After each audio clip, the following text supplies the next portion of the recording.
Bonjour à tous, bonjour à vous mesdames et messieurs, bienvenue pour cette nouvelle semaine sur votre antenne avec 10-12, le Zénith, votre talk show qui chaque jour vous accompagne mais surtout vous donne de mieux comprendre le Cameroun d'aujourd'hui et bien penser l'avenir dans la mesure du possible, heureux en même temps de vous savoir très nombreux à ce rendez-vous quotidien qui vous donne encore de pouvoir partager réellement notre interactivité à travers les plateformes qui sont les vôtres. Equinox TV, pour vous qui nous regardez sur Facebook, merci d'aller encore vous y abonner et surtout pour vous qui nous laisserez des commentaires au numéro qui au courant de l'émission s'affichera au bas de l'écran. Soyez les bienvenus. Nous commençons cette émission ce matin en faisant certainement un petit clin d'œil à ceux-là qui nous écoutent et qui nous regardent bien sûr à Bamenda au niveau bien évidemment du département, la délégation départementale des cadastres et des affaires foncières dans la Meusam où un serpent boa a été tué ce week-end et bien sûr vous n'imaginez pas que dans le ventre de ce serpent s'y trouvait on va dire une liste de personnes en même d'être tué dans les jours à venir, du moins ce qu'il va mourir dans les jours à venir. Comment peut-on expliquer que ce soit au sein d'une institution, si vous voulez, d'un bureau quand même, qu'un boa peut être retrouvé et une fois celui-ci tué, que l'on puisse ressortir dans le ventre de ce boa une liste des personnes destinées à mourir dans les jours suivants. L'actualité bat son plein, bien sûr, dans la Meusam, au niveau de la délégation départementale. Qu'est-ce qui se passe véritablement? Peut-on comprendre l'attitude des chefs traditionnels, peut-être encore de ceux qui spirituellement sont avancés pour nous donner de véritables détails sur l'origine de ce serpent? Allez en savoir plus. Au-delà de la question des éléments, encore ce matin sur notre antenne avec le Zénith aux côtés de la grande famille. Bombok Bengan Kanji, bonjour ce matin et bienvenue. Bonjour Monsieur Ngachou Numba, bonjour à vous chers téléspectateurs. Je reviens sur l'affaire Golfin qui va encore passer devant les tribunaux demain. Cette fois-ci, les anciens dirigeants, ils sont incarcérés depuis décembre 2020. L'affaire, cette fois-ci, les avocats de tout le monde sont accordés sur le fait que le tribunal doit se déclarer incompétent. Parce que dans les conventions signées entre Golfin et cette entreprise-là, il était dit clairement que tout litige sera apprécié par les tribunaux de Londres. Ça a été avec Bolloré, ça a été. Pourquoi le Cameroun s'entête-t-il à ne pas respecter les conventions? C'est ça qui fait fuir les investisseurs chez nous. Est-ce que le tribunal du Cameroun va donc se déclarer incompétent? En fait, c'est le souhait, parce que justement, les deux parties, lorsqu'elles signent des conventions, on doit les appliquer. Il faudrait peut-être porter l'affaire devant les tribunaux de Londres. Attendons bien sûr de voir ce que ça donnera dans les jours à venir concernant l'affaire Golfin. Au-delà de l'affaire Golfin, l'affaire concernant Madame Marie-Christine Sopor, toujours incarcérée, souffrant en même temps d'un cancer depuis des mois. Cette dernière qui clame son innocence dans une affaire sans tête ni queue pendant devant la justice aujourd'hui semblerait en même temps être impliquée dans le rouleau compresseur des hauts pontes du régime et surtout qui souhaitait jusqu'ici se faire les richesses de son mari. Est-ce qu'on sortira de l'ornière? La question est posée. Charles Amembadjo, bonjour et bienvenue. Bonjour Monsieur Michel Ngachou, bonjour à tous les téléspectateurs. Une grave affaire secoue véritablement la ville d'Edea. Un acte de décès. Un acte de décès étrangement fait à l'hôpital ou la mairie d'Edea. Un acte de décès fait à la mairie d'Edea avec la signature du chef de service de l'hôpital catholique de Pouma qui ne se reconnaît pas. Comment se retrouve-t-on à faire des faux actes de décès? La question, on se la pose du côté de DEA où apparemment ça bat les records. Des individus qui se déclarent morts pour chercher à aller toucher de l'argent dans les associations, pour chercher à éviter et à fuir la justice. Le cas de DEA est assez passionnant et assez intéressant. Faire des actes de décès, sauf qu'on utilise le nom d'un médecin qui ne se reconnaît pas. Très bien. Signature et cachet, il ne s'y reconnaît pas. C'est grave. Bonjour Isabelle Carozopet. Bonjour à vous Michel Ngachou, bonjour téléspectateurs. On parle de journée bien sûr mondiale de la liberté de la presse ce 3 mai. Nous y sommes et bien sûr avec ce thème, l'information comme bien public. J'ai une pensée ce matin pour tous ceux-là bien sûr qui exercent dans ce métier, qui peinent comme il se doit à faire valoir leurs compétences dans un système qui est parfois très répressif, qui n'est pas favorable bien sûr à toutes ces personnes qui exercent dans ce corps de métier de pouvoir s'exprimer comme il se doit. Voilà. En tout cas, on fait ce matin un clin d'œil à Aman Mana, directeur de publication du journal Le Jour, qui dans une sortie relayée abondamment sur les réseaux sociaux a fait savoir en même temps qu'aujourd'hui, il y a des journaux qui ne sortent que des unes, qui font le tour des réseaux sociaux et qui au final, en même temps, parviennent à avoir, on va dire, l'aide à la presse privée, du moins l'aide de la presse publique à la presse privée. L'aide publique, justement, la presse privée. J'arrive enfin. Donc, qu'est-ce qui peut expliquer justement cet état de choses?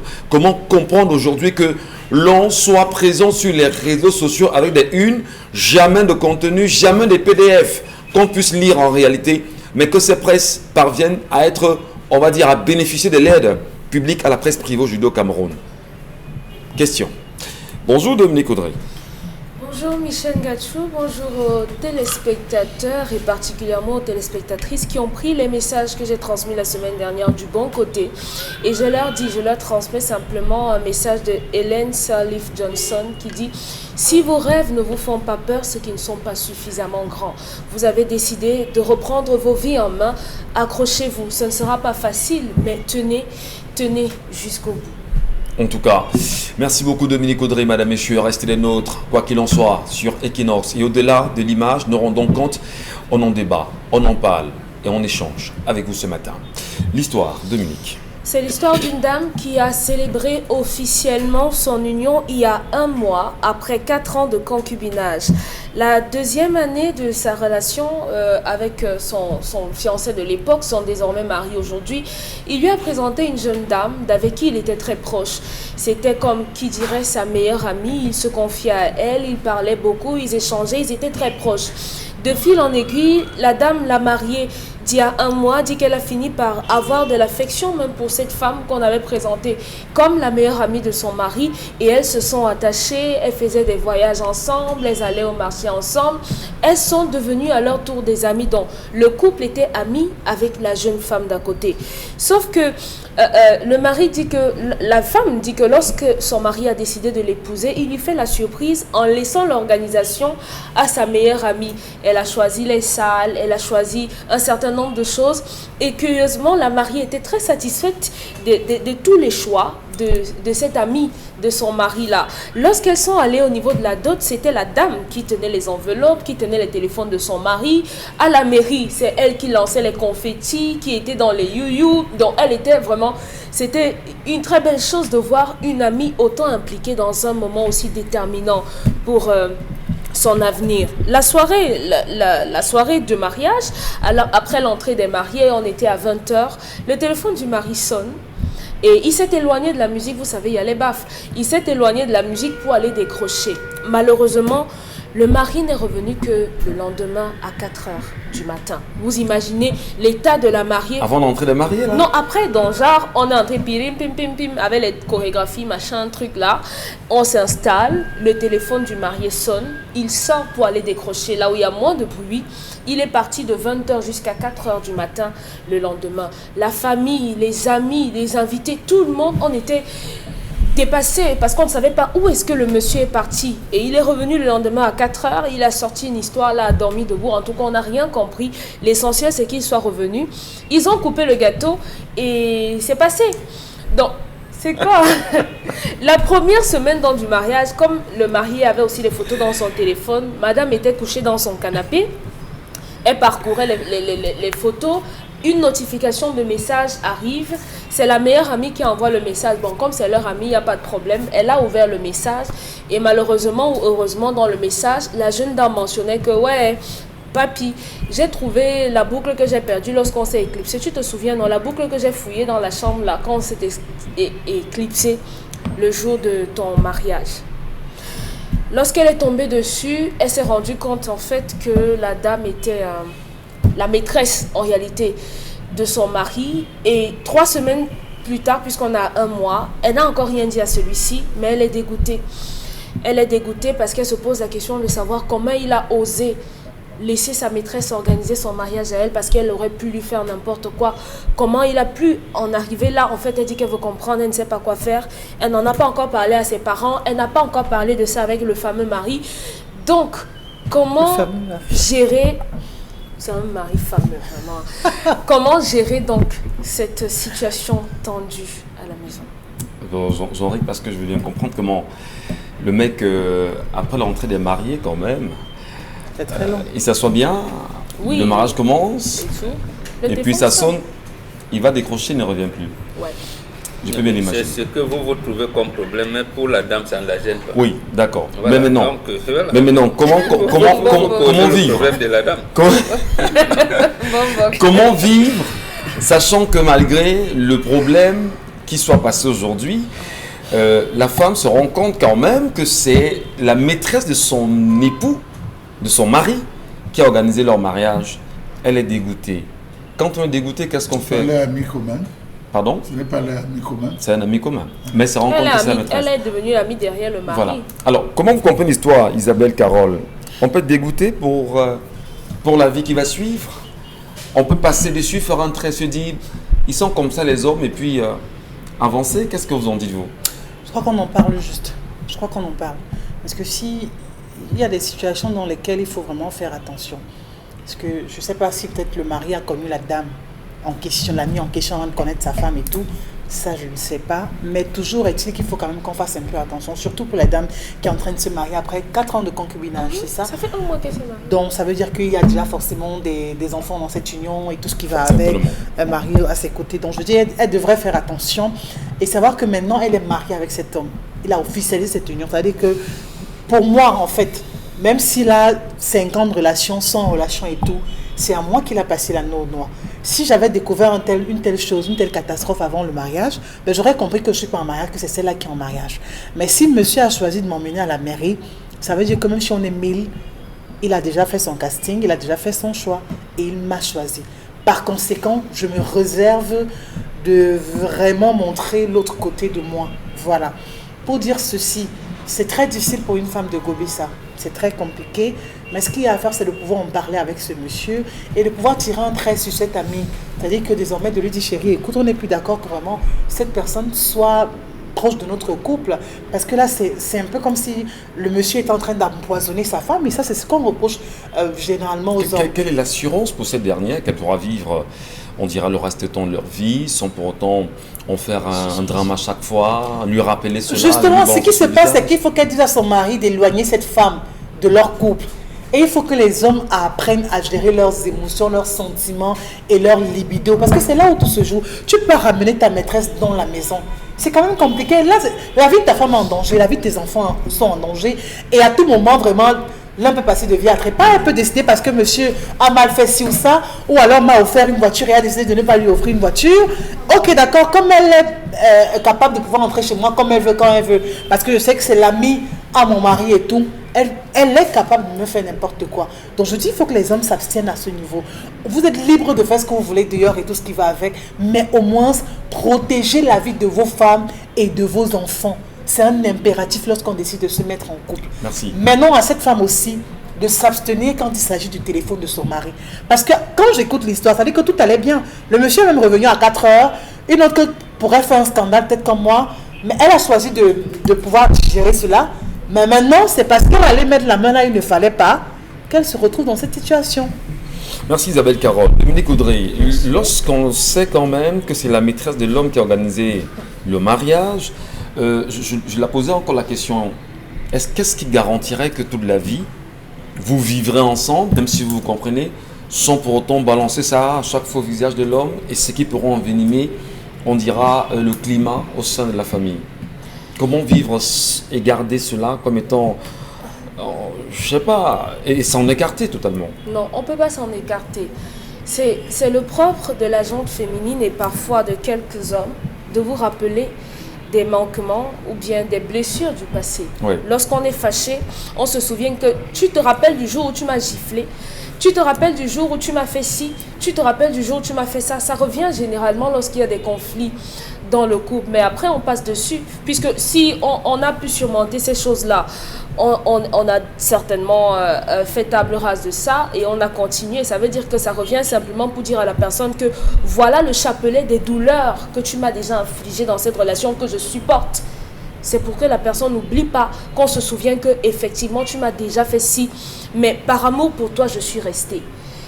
Michel Ngachou, ce serait faire preuve de manque d'humanité que de dire que la jeune dame va simplement rester comme cela. Laquelle dame, la mariée bien oui, celle, la nouvelle mariée. D'accord. Parce que ça veut dire quoi? Ça veut dire qu'elle est certainement arrivée dans une relation et le monsieur ne lui a pas fait savoir qu'en fait j'étais avec quelqu'un avec qui j'étais très proche, j'avais une relation fusionnelle et tout. Est-ce que ça se dit? Comment comprendre? En principe, on devrait.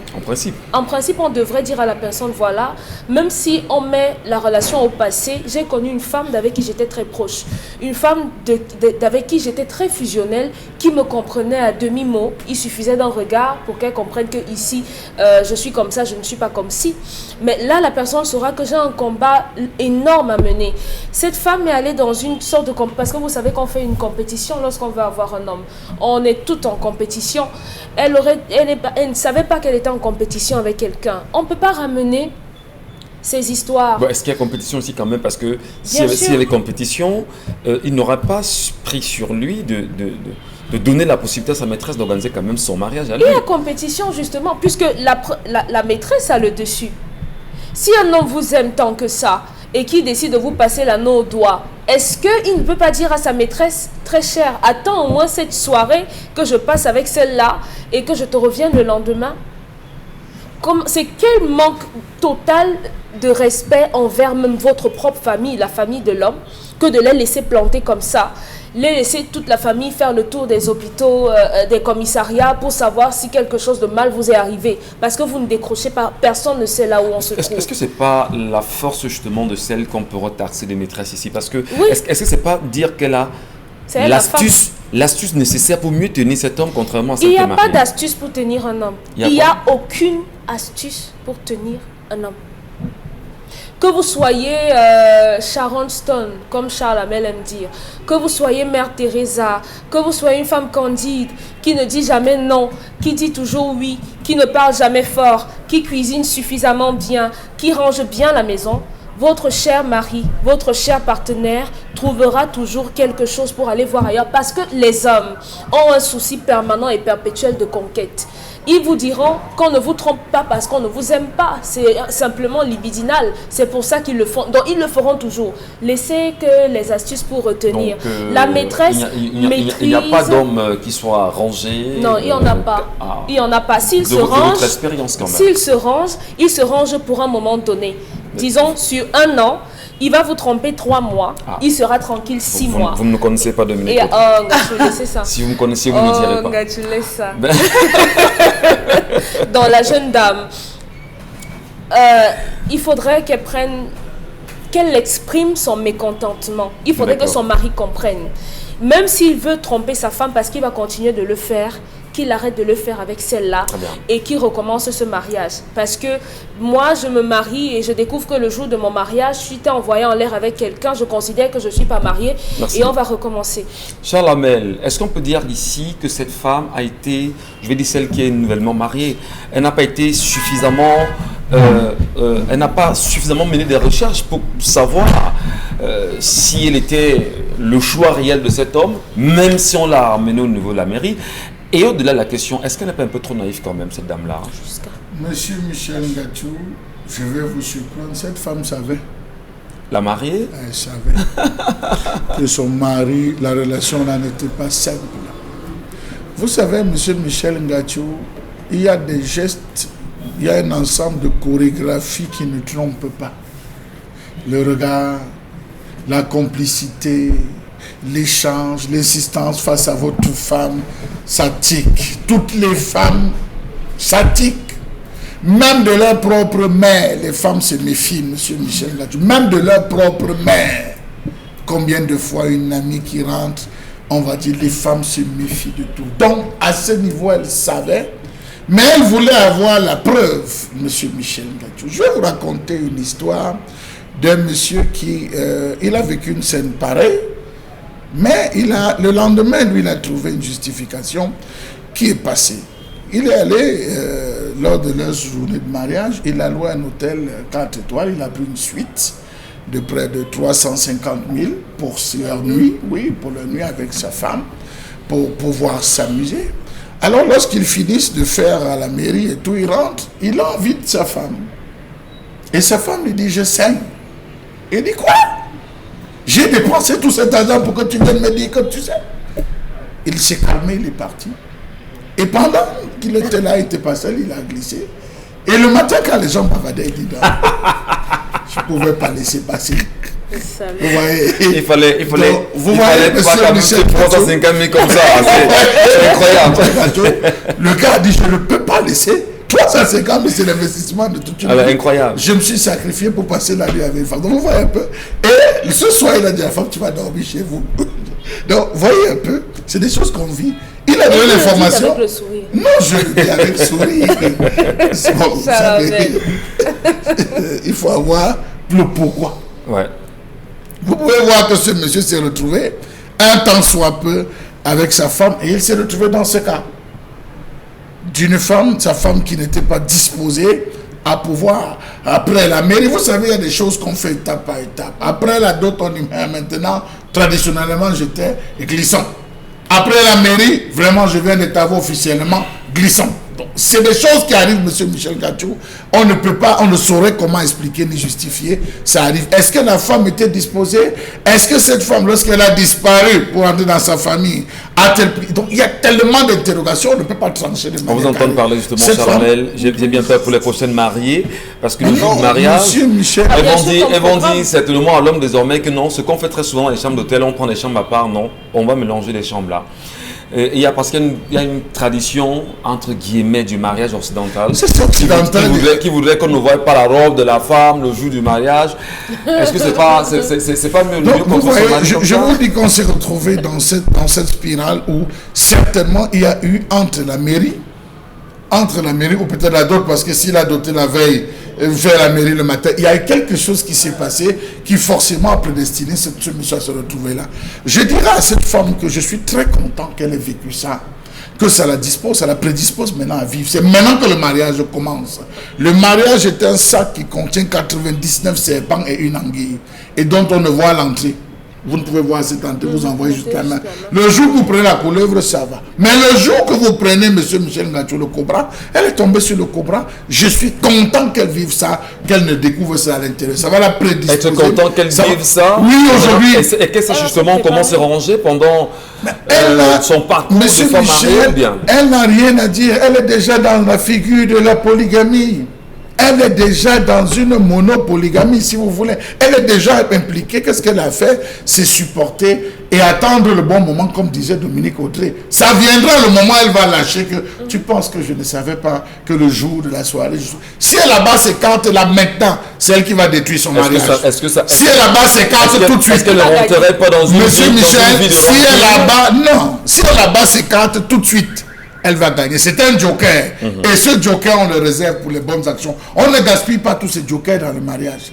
Ah oui, monsieur Michel, il y a des jokers qu'on garde et des jokers qui arrivent même après 30, 40, 50 ans. Ou quand vous envoyez cette phrase, le monsieur vous regarde en vous disant, mais bon Dieu, donc depuis le premier jour, je suis resté avec toi comme ça. Vous voyez, c'est ça. C'est pas des rancunes, mais c'est des petits jokers. Ça aide. C'est des biscuits. Ça aide. Je dirais à cette femme, elle est pleinement maintenant dans le mariage. Elle a une maturité.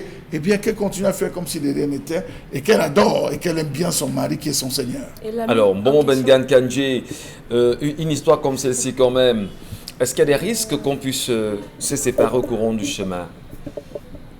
Il y a des risques. Pour l'un ou pour l'autre en même temps. Hein? Non, en réalité, la femme n'a posé aucun problème. Elle a seulement raconté une histoire. Oui. Elle n'a pas posé de problème. Donc, non, j'allais même dire...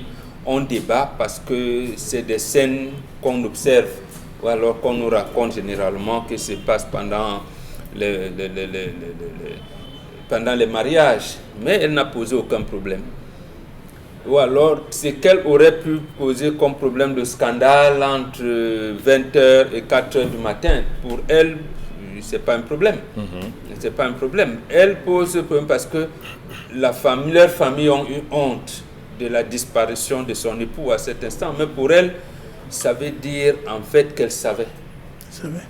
Elle savait bien qu'il y avait une relation fusionnelle. Parce que ce n'est pas à ce moment-ci qu'elle va se surprendre de constater que c'est une autre femme qui organise le mariage. Elle était là. Elle voyait. Donc, et elle savait. Non, il faut... Ça veut dire que vos amis que vous nous dites souvent là, ça veut dire que ce ne sont pas vos amis. Le débat n'est pas à ce niveau. Bon, poursuivez. Bon.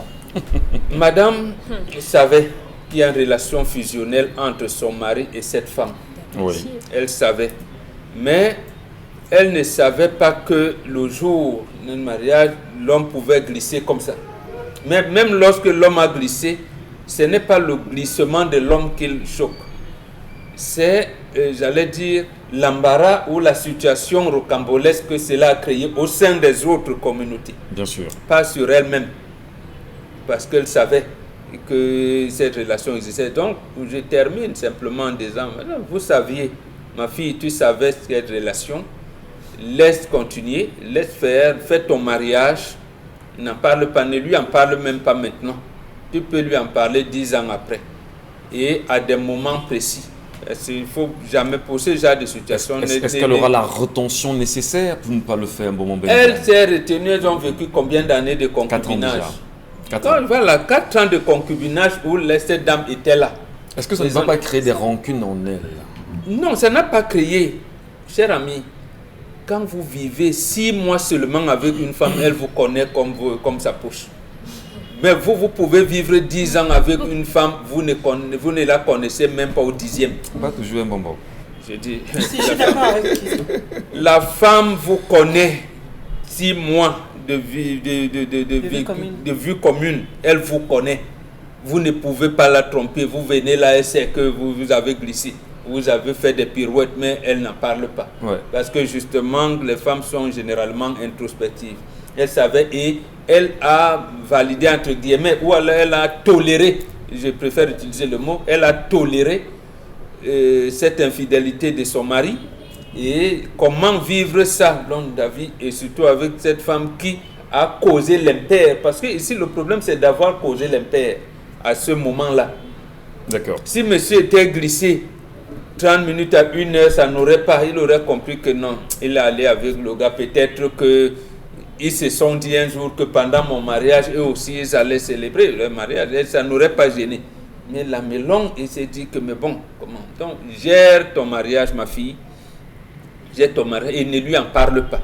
Même les autres femmes, les autres gens qui viendront te dire, mais comment tu as vécu, Mako, vraiment l'histoire? Dis-leur que non, c'est arrivé, c'est passé. Très bien. Encore qu'elle a géré le mariage, c'était bon, elle a fait des bons achats et c'est tout. Merci beaucoup, mon Mengan Kandji. Merci à vous, madame, messieurs, de nous rester présents sur le Zénith en même temps. Mais on est quand même, on va se demander quel est ce jeune Camerounais qui a été découpé, bien sûr, à la maquette et retrouvé dans un sac, si vous voulez, dans un espace où on verse des ordures à Bologne aujourd'hui. Qu'est-ce qui se passe dans les communautés camerounaises, étrangères? Ça suscite un réel débat. On en parlera assurément pendant l'émission, mais pendant que nous y sommes, merci de garder le bon tempo et la colère.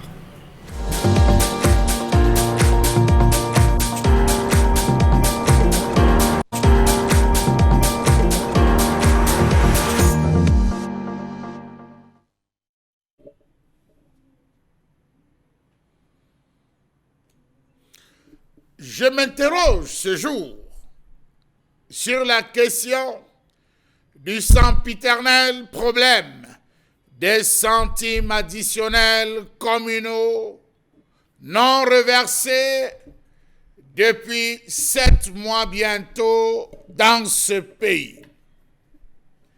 C'est trop, dixit certains personnels des mairies qui ont choisi désormais d'entrer ou de préparer un mouvement de colère.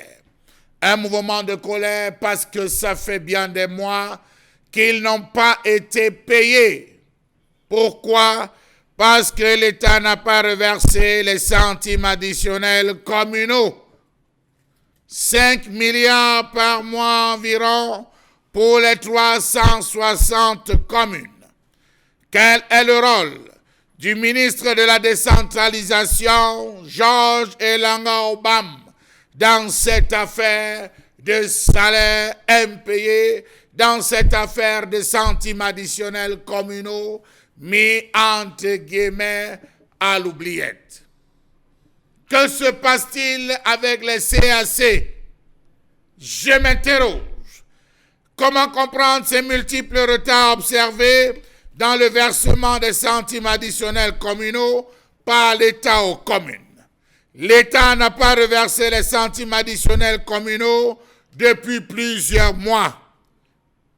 Depuis le début de l'année 2021, c'est la souffrance pour les uns, tandis que d'autres mairies se plaignent que bien avant la fin d'année 2020, ils n'avaient pas encore perçu les centimes additionnels communaux.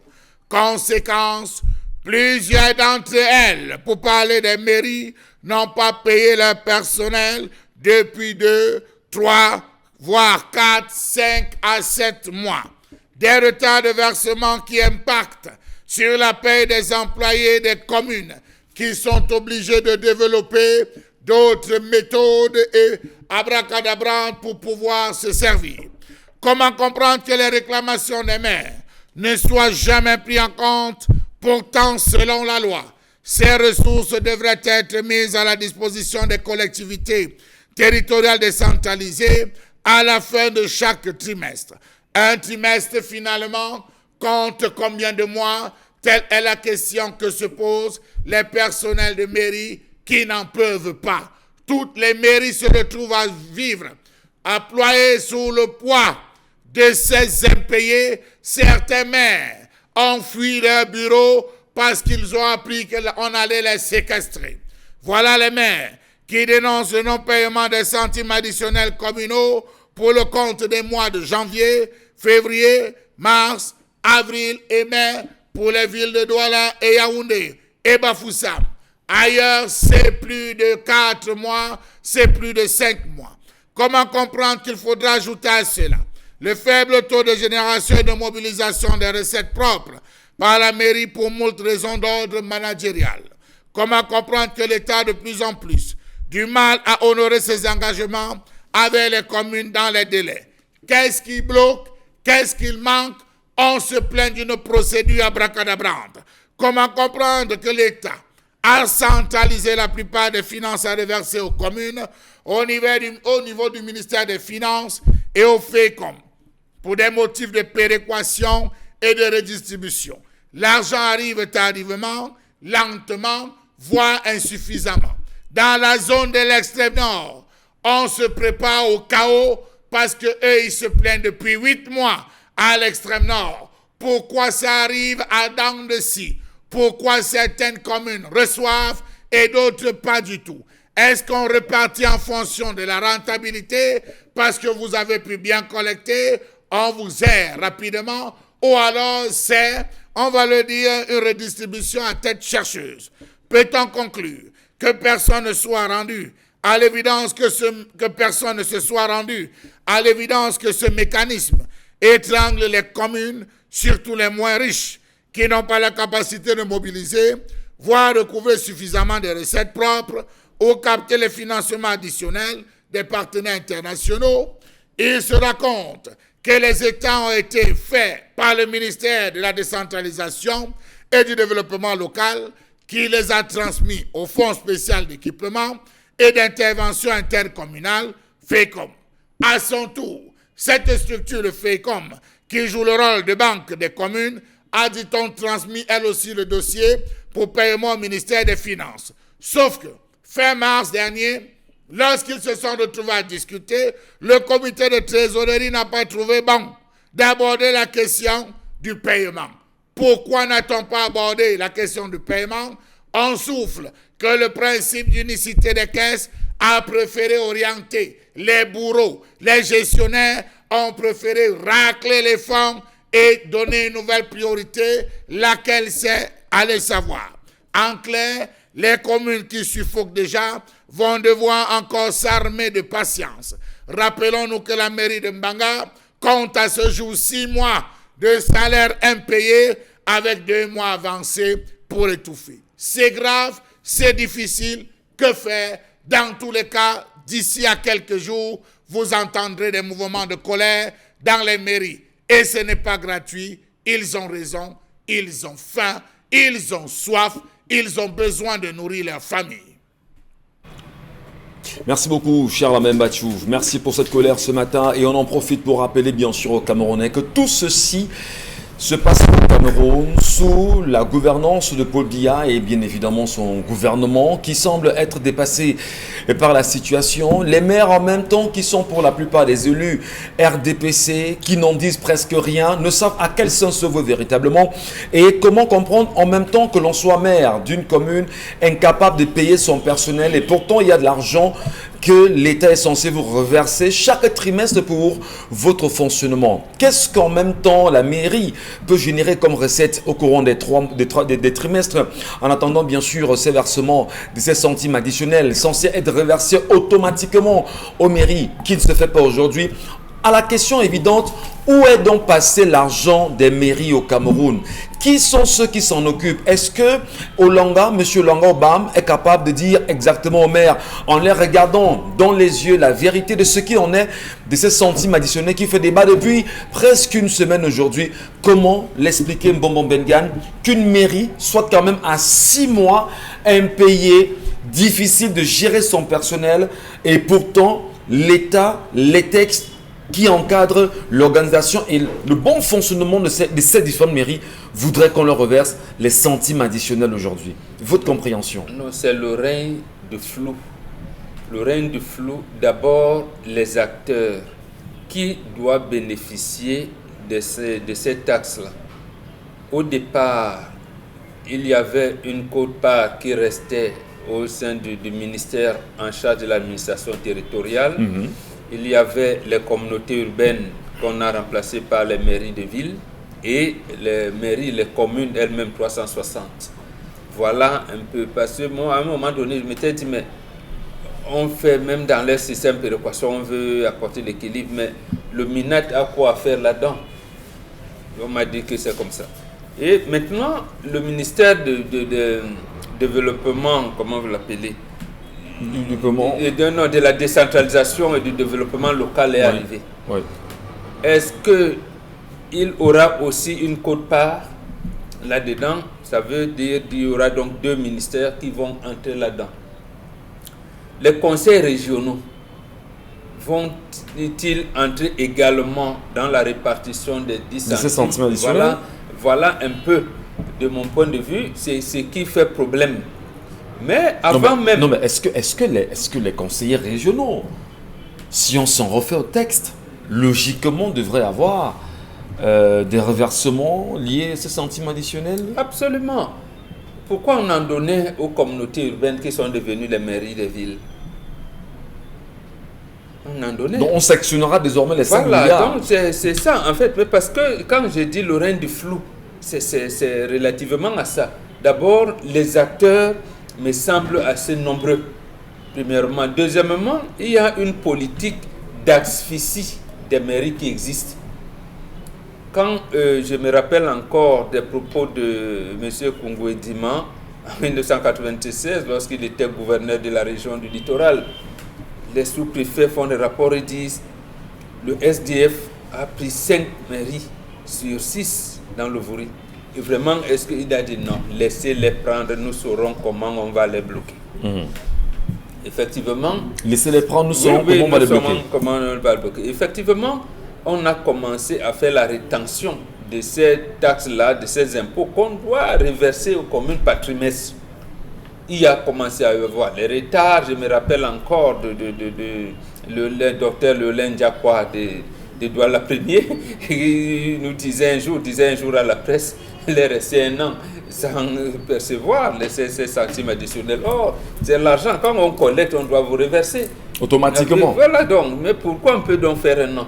Je pense que même à l'année dernière, ils ont fait la quote-part de 2017 a été reversée, je ne sais pas, vers fin 2018, ainsi de suite. Donc, on fait toujours traîner des choses comme ça parce que l'État central a pris l'habitude de le faire pour asphyxier les mairies. Deuxièmement, il y a ce qu'on appelle pour l'État de Cameroun l'unicité des caisses. Ouais. Donc, on collecte d'abord tout l'argent des impôts, des douanes, de tout, on met dans une même caisse. Et chacun, on commande maintenant à faire les calculs. Et la redevance audiovisuelle a apporté tant. La direction des douanes a apporté tant. La direction des impôts a apporté tant. Voilà. Dans le tout, voilà, et ça prend du temps. Ça prend du temps dans un système qu'on dit décentralisé et on est encore dans l'unicité des caisses. Donc, je veux dire, l'État central conserve encore toute la caisse pour distribuer à son bon vouloir. C'est vraiment triste. C'est vraiment triste, et bien sûr pour l'image du Cameroun, surtout pour les maires aujourd'hui qui sont en exercice, même si jusqu'à présent on estime que les élections de février, il y a de cela 2 ans déjà, restent encore des élections quand même à tête chercheuse. Ces maires peuvent-ils aujourd'hui se dire être fiers bien sûr de la gestion du Rassemblement démocratique au Camerounais qui d'ailleurs retient toutes les institutions entre ses mains aujourd'hui principalement. Les maires RDPC peuvent-ils en fait se consolider justement du fait que la gestion du Cameroun se passe très bien, eux aussi qui aujourd'hui ne parviennent pas à avoir ces centimes additionnels. Et la question qu'on vous pose justement, Isabelle Carole Zoupet, sur cette question, on a élu des maires. Les maires ont donné leur voix pour dire c'est justement le choix du peuple en réalité qui nous intéresse. Est-ce que là, de façon réelle, les maires RDPC, permettez-moi de faire le trait d'union politiquement parlant, peuvent comprendre que je spécifie parce qu'en réalité, la réalité est là. Non, ils en souffrent aussi. Ils en souffrent aussi. Alors, mais ils ont vendu du vent aux Camerounais, même à leur personnel dans les mairies, aujourd'hui, incapables de les payer. Qu'est-ce qu'on fait dans ce cas? Votre avis? Dans ce cas, tout simplement, on a honte de soi-même. Parce qu'en fait, ce qui se passe, c'est qu'avant ces élections, il y a d'abord toute une campagne qui se mène. Bien sûr. C'est une campagne durant laquelle justement chacun essaye de dresser aux populations sa feuille de route. Et il faut savoir que les populations portent leur choix sur quelques candidats que ce soit en fonction des promesses faites à ces populations. C'est de ça qu'il s'agit. Donc maintenant, là, on a des individus qui ont promis des choses aux populations. Désormais, les problèmes d'eau seront derrière vous. Désormais, les problèmes de route seront derrière vous. Désormais, vraiment, chaque citoyen pourra, vraiment, on va renforcer la sécurité. On vous fera ci, on vous fera ça. Maintenant, les populations, ce qu'elles ont à faire, c'est de choisir qui, parmi tous ces candidats, essayent de se rapprocher le mieux à leur souffrance. C'est de cette façon qu'elles portent leur choix. Mais il y a un argent qui est censé être reversé aux mairies chaque 3 mois, que l'État du Cameroun ne verse pas. Oui. Et que... Oui, en ce qui concerne l'unicité des caisses, que vous répondez, on ne leur reverse pas cet argent. Pourquoi donc? Est-ce que c'est la preuve que le Cameroun n'a plus d'argent dans ces caisses? Non, ce n'est pas la preuve que le Cameroun n'a plus d'argent. Moi, je ne suis pas de cet avis. Moi, je pense qu'il y a de l'argent. Mais il y a des personnes qui font croire aux autres que, en fait, c'est vous qui dirigez. Mais au contraire, ce n'est rien de tout ça. Parce que maintenant, la population qui se retourne vers la mairie pour dire, ok, d'accord, vous n'avez pas exécuté votre plan d'action. La mairie, elle se retourne vers qui? Vers justement ces personnes qui détiennent ces caisses. Mais qu'est-ce qu'ils leur disent? Non, il n'y a pas d'argent. Non, il faut attendre. Vraiment, si on n'a pas besoin d'une mairie dans une localité, on n'a qu'à dire qu'on dissout cela, il n'y a pas de mairie. Tout ce qu'on a à faire peut-être vient de Yaoundé directement et le peu qu'ils peuvent donner aux populations qui l'offrent. Parce qu'en fait, le rôle de la mairie, justement, c'est de pouvoir avoir ses fonds, de pouvoir répondre aux attentes des autres. Mais pour répondre à ça, il faut bien sûr un budget, il faut de l'argent. C'est mettre maintenant ces maires en difficulté. Parce que même au sein de la mairie, ça va se compliquer. On paiera les employés avec quoi? On paiera tout ce personnel avec quoi? C'est triste. Alors non seulement c'est triste, vous le dites très bien, Isabelle Carole Zoupet, Dominique Audrey, vous croyez en réalité qu'aujourd'hui, avec une situation comme celle que traversent ces mairies, véritablement, il peut y avoir un retournement de la situation, c'est-à-dire qu'on espère que les maires peuvent se dire, au moins une fois, on laisse nos égos de côté, malgré les injonctions du comité central, si vous voulez, du RDPC, parce que pour la plupart, ce sont les maires RDPC qui tiennent le haut du pompon. Est-ce qu'ils peuvent se dire vraiment aujourd'hui, pour une fois quand même, il y a un besoin, répondez à nos sollicitations, répondez à ce qui nous intéresse, répondez quand même aux besoins qui est là pour que nous puissions mener à bien notre travail? Je ne pense pas que ce soit les maires qui décident si on leur donne ou ne leur donne pas. La loi de...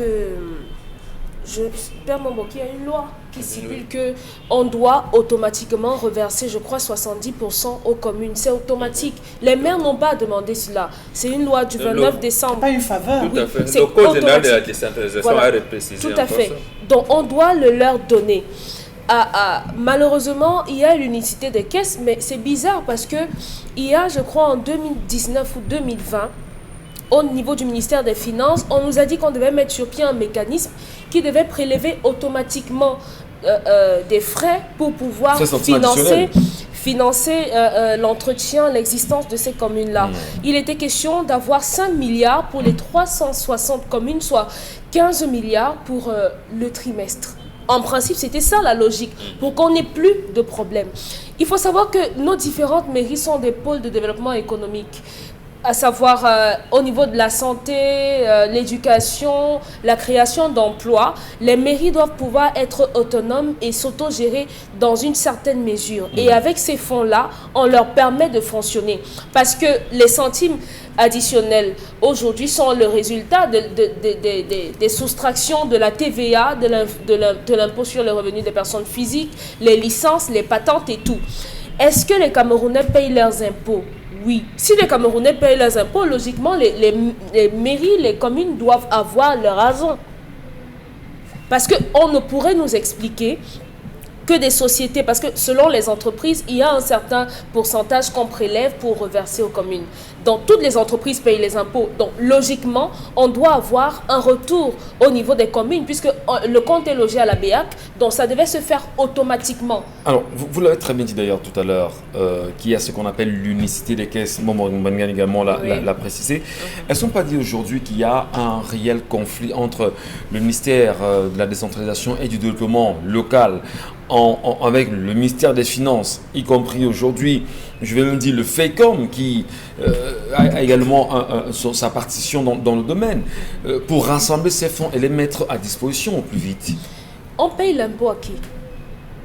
À l'État, aux impôts. Voilà. L'État Au ministère des a Finances. mis sur pied un mécanisme qui enlève automatiquement de l'argent et l'envoie dans un compte qui doit pouvoir transférer l'argent aux communes. C'est ça qui a été annoncé. Dans le mine de veine, moi je ne sais pas quel est son rôle à jouer. Peut-être s'assurer que les communes ont effectivement reçu de l'argent pour pouvoir fonctionner. Oui, peut-être. Mais automatiquement, l'État, au travers de cette loi de 1995, sait pertinemment que à la fin du mois ou bien à chaque trimestre, les communes doivent avoir leur argent. Donc c'est automatique. Si on ne le fait pas, si on dit qu'il n'y a pas d'argent, ça signifie simplement que les Camerounais ne payent pas les impôts. Mais si les Camerounais payent les TVA, l'impôt sur l'occupation de la voie, payent les licences d'exploitation, payent les patentes, payent les impôts, les différents impôts qui existent, ça veut dire qu'on doit pouvoir leur donner leur argent. Alors, ne pas avoir cet argent aujourd'hui... Sauf si on va nous dire que c'est l'effort de guerre encore. Parce qu'à une époque, on nous a dit il y a eu des dépenses qui n'ont pas été prévues. Conséquence, il y a des mairies qui n'ont pas eu d'argent parce que c'était l'effort de guerre. Si c'est l'effort de guerre, qu'on dise aux communes que ici, on ne pourra pas vous donner de l'argent pour que vous réalisiez les forages ou bien que vous aménagiez des salles de classe ou bien des dispensaires de santé parce qu'on a financé l'effort de guerre. Merci beaucoup Dominique Audreau Yengelek, Isabelle Carozo-Pen, Bengan Kanji, Charlamel. Madame, Monsieur, restez sur Equinox Télévision et au-delà de l'image, nous vous rendons toujours compte et on vous posera une question dans la deuxième section de ce programme. Réellement, quelle est cette question, je vais dire, qui brûle les lèvres des Camerounais depuis pratiquement 72 heures aujourd'hui? Oui, entre professeur Maurice Kamto et Pende Koka sur l'histoire de Survie Cameroun. On fera justement un petit clin d'œil dans un instant.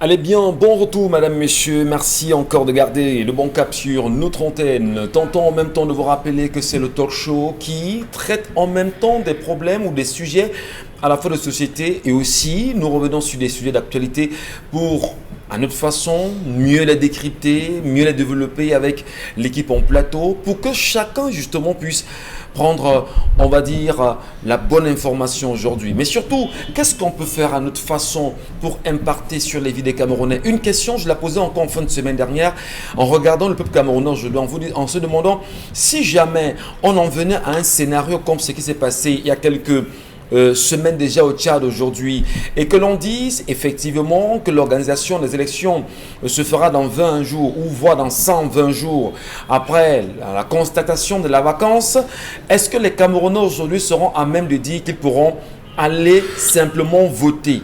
Et je posais encore la question de savoir qu'est-ce qui empêche réellement les Camerounais aujourd'hui à aller s'inscrire sur les listes électorales, quoi qu'on sache en réalité que jusqu'à présent, en ce qui concerne la loi électorale ou le système électoral qui a pas mal de soucis, est-ce que ce n'est pas le moment pour les Camerounais aujourd'hui de commencer à préparer, on va dire, une nouvelle conquête si jamais les choses venaient à tourner très mal, en allant d'abord s'inscrire sur les listes électorales et avoir ce qu'on appelle la munition de guerre qui est exactement sa carte d'électeur. Donc comme on fait savoir que Michel Ngathou, nous n'avons pas de carte nationale d'identité jusqu'à présent et depuis des lustres, nous tentons tant bien que mal de demander cette carte nationale d'identité, on ne nous a pas toujours servi. Et moi je dis encore que le Camerounais peut simplement prendre sa carte nationale d'identité en récépissé, aller s'inscrire dans un bureau et les CAM simplement ayant sorti avec le récépissé qu'on lui donnera. Ceci lui donnera au moins l'occasion de dire le moment venu je peux voter, le moment venu je pourrais décider justement de ce qui m'intéresse pour l'avenir du Cameroun. Alors restons très vigilants madame, messieurs, parce que tout ce qui se dessine aujourd'hui, peut-être on n'en parle pas de façon ouverte, mais il y a, croyez-moi, un conflit souterrain qui est en train de se préparer et le peuple camerounais devrait se réveiller au plus vite pour se dire qu'est-ce que je dois faire pour sauver mon avenir?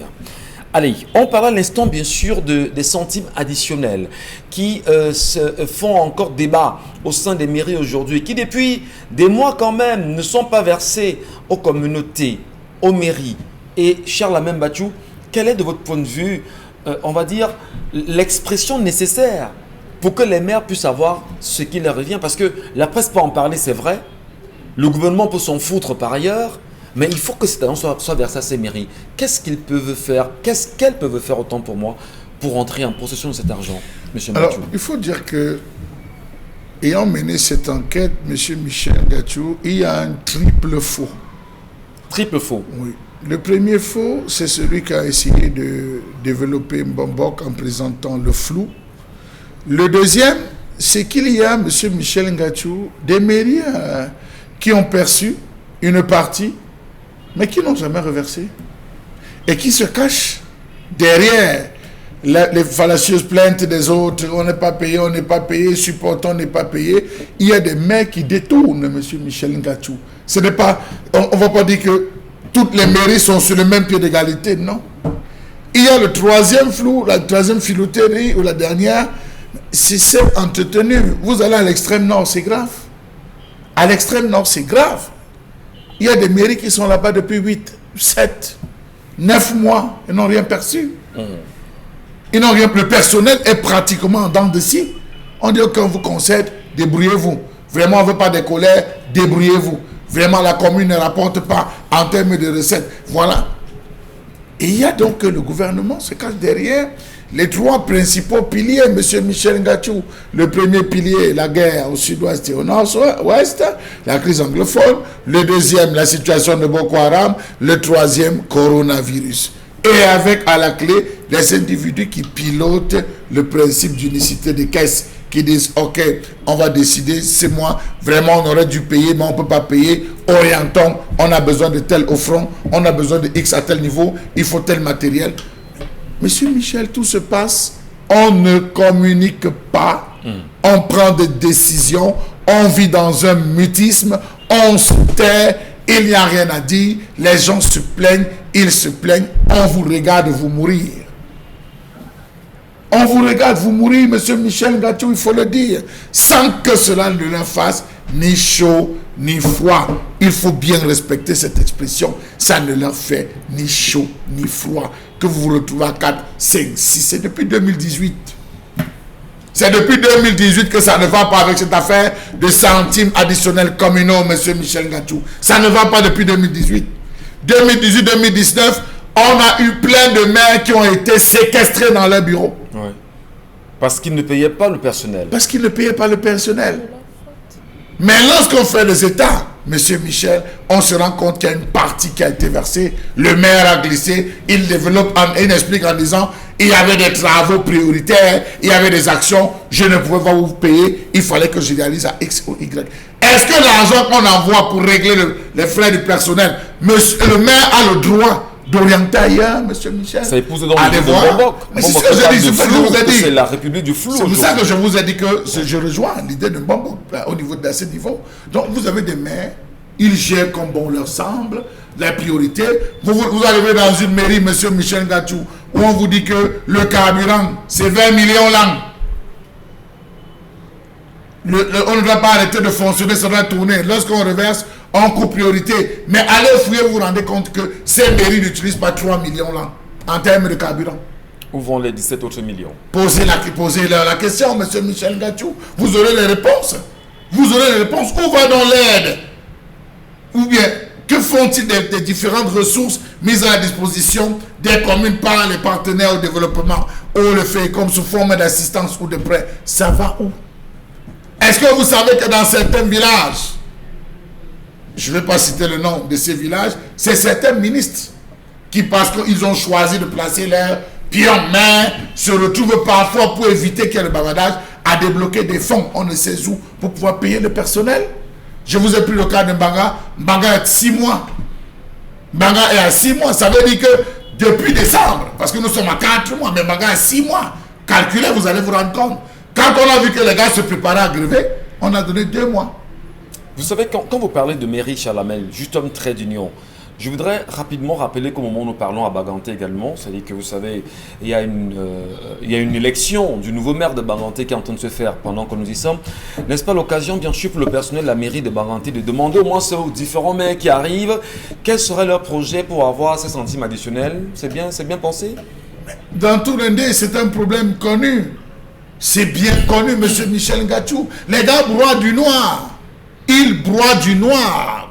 Bref, je n'ai même pas envie de faire une focalisation parce que depuis qu'on dise que c'est une fixation. Non, dans toutes les communes, les gars broient du noir, surtout en ce moment. Mais on souffle que par principe, on aurait orienté Bombok, l'argent, voilà, l'affaire de coronavirus. C'est le coronavirus qui est en train de prendre une partie, ça a été séquencé. On a coupé sur tous les budgets. On a envoyé un peu, M. Michel Ngachou, au nord-ouest, un peu au sud-ouest, un peu pour Boko Haram. Le reste, c'est dans Covid. On a prélevé une partie. Mais qu'est-ce qu'on a fait du Fonds national de solidarité? Le Fonds de solidarité est instauré depuis 1993. Qu'est-ce qu'on fait de ces fonds? On prélève chaque mois 10% dans les hôpitaux. Pourquoi on vient encore dire que dans le principe, on a prélevé telle somme pour pouvoir servir? Vous voyez, c'est ce flou qui fait en sorte qu'on se retrouve. Lorsqu'il faut régler, on dit les États ont été déjà faits. On a envoyé les États. M. Michel Ngachou, le MIDEVEL l'a fait, il a envoyé au FECOM. Le FECOM déjà envoyé au ministère des Finances. Mais le comité de trésorerie qui devait pencher sur la question de paiement, pendant qu'ils sont en train de siéger, on soulève la question. On préfère bâcler, zapper le sujet. Ça suppose que ce n'est pas à l'ordre du jour. Par conséquent, on va se nourrir comment? Ne soyez donc pas surpris qu'on mette des sabots n'importe comment. Ne soyez pas surpris qu'on double les tickets. Ne soyez pas surpris qu'on vienne serrer des boutiques. Ne soyez pas surpris. Parce que c'est ça la répercussion. Quand on vous dit qu'on est au bord de l'implosion, vous voyez, on ne paye pas ces gars. Qu'est-ce qu'ils font? Ils descendent plus bas, ils commencent à arnaquer. C'est le bas peuple qui souffre, c'est le bas peuple qui encaisse. Et quand le bas peuple ne parle pas, on dit que nous on nous a pas payé, vous pensez qu'on va vivre comment? C'est sur le bas peuple, la masse, qu'on finit véritablement par prélever l'huile pour aller frire les œufs. Comprenons bien sûr le fonctionnement du renouveau aujourd'hui, avec les maires RDPC en même temps qui sont au pouvoir. Comprenons en même temps la gestion du gouvernement camerounais. On interpelle ici le ministre des Finances, on interpelle ici le ministre de la décentralisation et du développement local sur la question de ces centimes additionnels à reverser à ces maires. Mais surtout, on interpelle le peuple camerounais à prendre conscience justement de ce qui se passe. Les Camerounais resteront-ils, on va dire, muet devant une gouvernance qui, jusqu'à présent, ne fait que froid dans le dos en même temps, ne fait pas l'unanimité? Qu'est-ce qui peut bien justifier que le peuple en lui-même reste on va dire, passif devant de telles attitudes liées, bien sûr, aux mères aujourd'hui. Allons lire les messages de nos téléspectateurs. Isabelle Carozoupet, qu'est-ce qu'ils nous disent depuis le lancement de cette émission ce matin?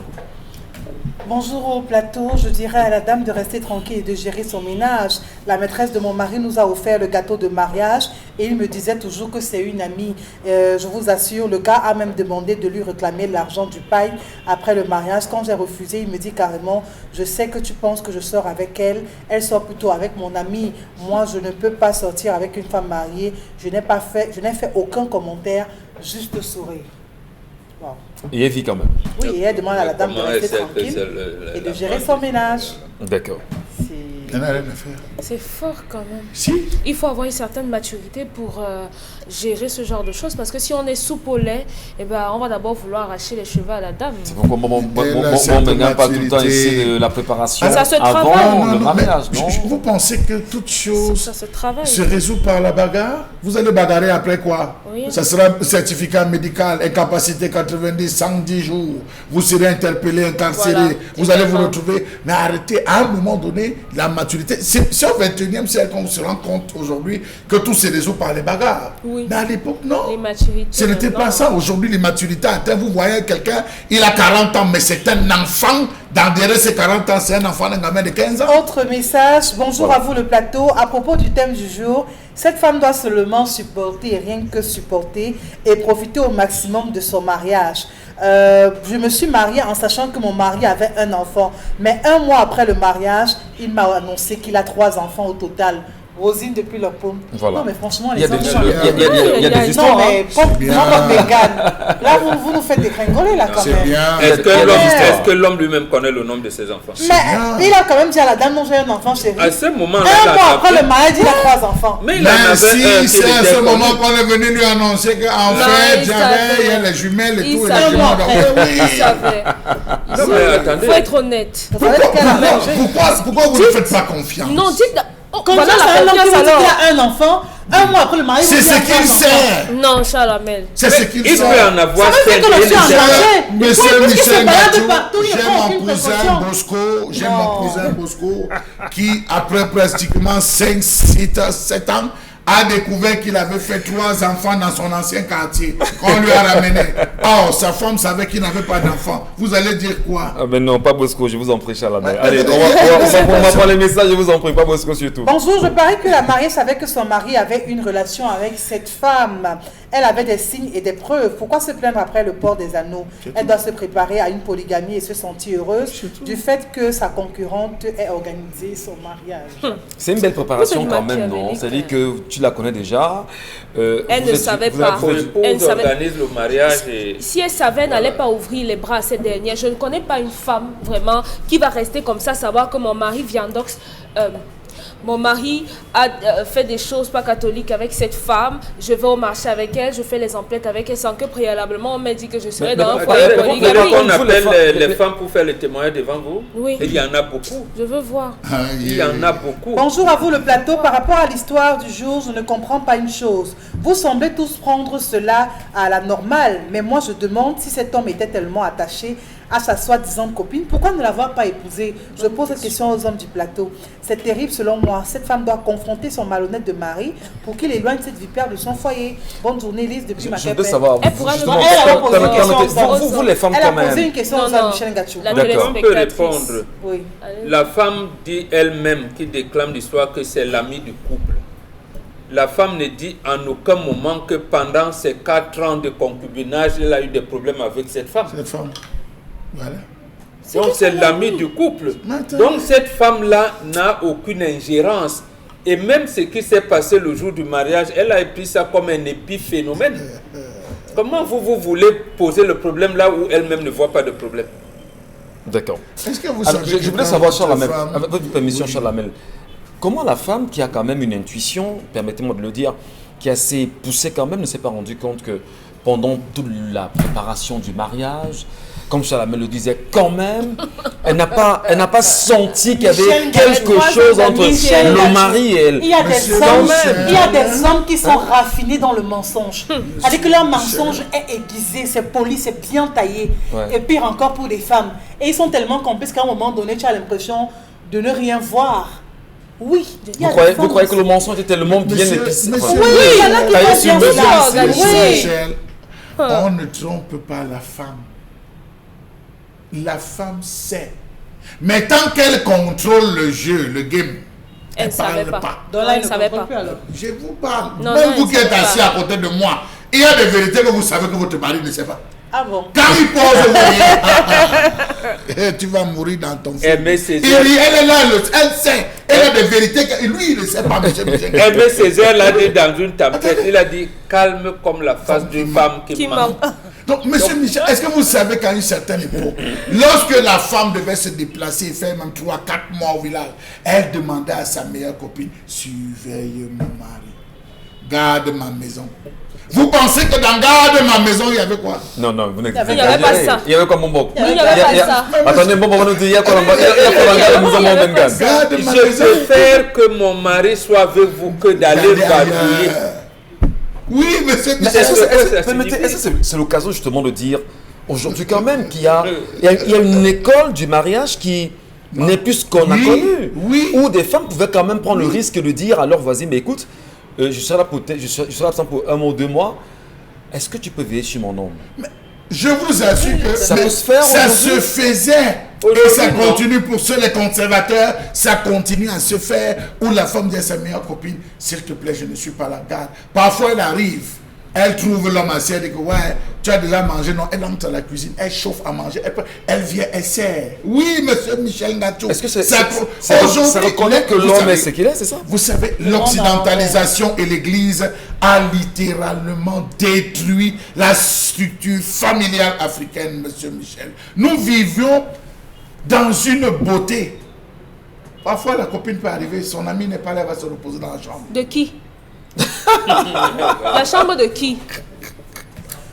Même ma soeur ne se couche pas dans ma chambre. Bonjour, l'histoire du jour me fascine. La dame aime son mari et de peur de le perdre avant Ça, le la mariage, veut m'énerver. elle a fait semblant de ne rien savoir de la liaison de son homme avec l'organisatrice de leur mariage. Une fois l'anneau au doigt, elle voudrait légalement avoir son homme pour elle seule. Ce n'est que le début d'un long feuilleton. Le monstre est naissant. Même le monsieur dira l'heure. Voilà, avant d'aller voir Consti Lamine, je vous en prie, puisqu'il est installé, et on parlera avec lui, je voudrais quand même savoir, bon Bengan, parce que à écouter Charlamagne, y compris même Isabelle Carole, ça veut dire qu'on a perdu quelque chose de très fondamental. Garder son foyer par une autre femme en son absence. Dominique Audrey, on peut le faire? Vous pouvez le C'est faire? un bon moment que vous demandez. Oui, je vous la renvoie d'abord. Non, non, jamais. Vous ne le ferez Jamais, pas? jamais. Vous le surveillerez à distance? Bien sûr. Normalement, Mais ce c'est qu'il faut gâteau. dire, c'est qu'à une certaine époque, ce que nos parents faisaient, ils le camouflaient. Et ce qu'on fait aujourd'hui, c'est la continuité de ce qu'ils ont toujours J'ai un fait dans exemple, j'ai un l'ombre. On ne exemple pour ça. camoufle pas. Attends, Je bon. dis en quelques secondes, je vous ai dit, dans la tradition africaine, on ne dévoile pas l'infidélité de sa femme. Oui. Mais la femme, lorsqu'elle faisait un enfant avec une personne autre que son mari, elle déclamait elle-même. À qui? À son mari? À son mari, à des proches, à sa maman, à sa belle-mère. Oui. Parce que dans la famille, on savait que tel enfant, ce n'est pas le père qui l'a fait. Pourquoi nos mamans le faisaient tel? Justement, pour maintenir donc un certain équilibre, la femme pouvait dire à son ami, occupe-toi de mon foyer. D'accord. Je ne suis pas là. Ça alors, mais ça c'est extraordinaire. On va marquer une pause rapidement, je vous en prie. Le temps justement de saluer Consti Lamine et SCI Mobuld. Bonjour Consti. Alors bonjour Michel Gachou, bonjour de nombreux téléspectateurs et bonjour bel et bien à tous ceux-là qui ont compris qu'avoir un terrain, c'est choisir l'agence immobilière SCI Mobile qui s'installe encore ce lundi matin sur ce plateau dans le cadre de la grande promotion qui a démarré le 1er mai et qui s'achève le 31 mai 2021. Une promotion qui permettra à tous les travailleurs du Cameroun qui nous regardent en ce moment d'avoir une parcelle de terrain dans les zones de Ngombe, Lundi B, Lundi Réserve et PK28, c'est à Douala au Cameroun. Alors, chers téléspectateurs, acheter un terrain, c'est bien, mais acheter un terrain qui vous permettra d'être tranquille, qui vous permettra de ne pas avoir l'AVC, qui vous permettra de ne pas avoir les maux de tête, c'est encore mieux. Et où avoir ces terrains? C'est bien entendu grâce à l'agence immobilière SC Immobile, qui est une agence immobilière crédible, une agence immobilière de qualité située en plein cœur de Douala, au quartier Makepe, non loin de l'immeuble Petit Pays. Les numéros de téléphone, vous les avez, c'est déjà l'occasion plus que jamais de commencer déjà à passer vos commandes. C'est l'occasion déjà de faire des réservations. Je rappelle que le stock, il est très très limité. Oui, le stock, il est très très limité. Il y a un stock qu'on a mis à la disposition des téléspectateurs dans le cadre de cette grande promotion qui se déroule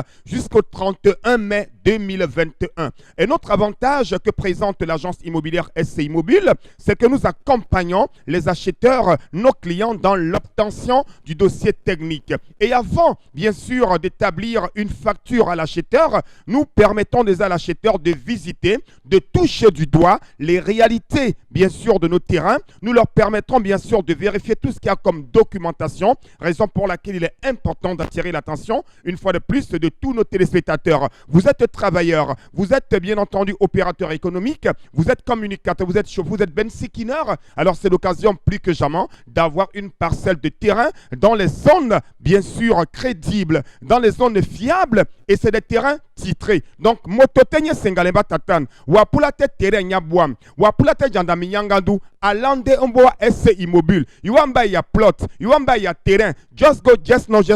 For that stuff, for SC Immobile, for Makepe, or call we number, just no. Nous allons tout de suite démarrer la vente de ce matin par la première zone, qui est donc bien sûr à l'endroit, qui est à la disposition de tous nos téléspectateurs, c'est Ngombe. Ngombe, c'est une zone futuriste. Ngombe, c'est une zone qui fera beau de vivre. Ngombe, c'est une zone dans laquelle la nature va vous cajoler, la nature va vous encadrer. Et dans cette zone-là, vous avez des terrains titrés, des terrains vérifiés à partir de 4500 francs le mètre carré. Je rappelle que nous avons 4 zones dans lesquelles nous avons des terrains et chaque zone a un prix. Et la première zone, c'est en Ngombe. Ngombe, c'est à Douala 5e, non loin de Makepe, non loin de Koton, non loin de Bonamoussadi et non loin également d'Aqua et de Daido. Dans des terrains titrés à partir de 4500 francs le mètre carré pour un minimum de 150 mètres carrés par acheteur. Donc n'hésitez surtout pas. Vous avez besoin d'un terrain du côté de Ngombe.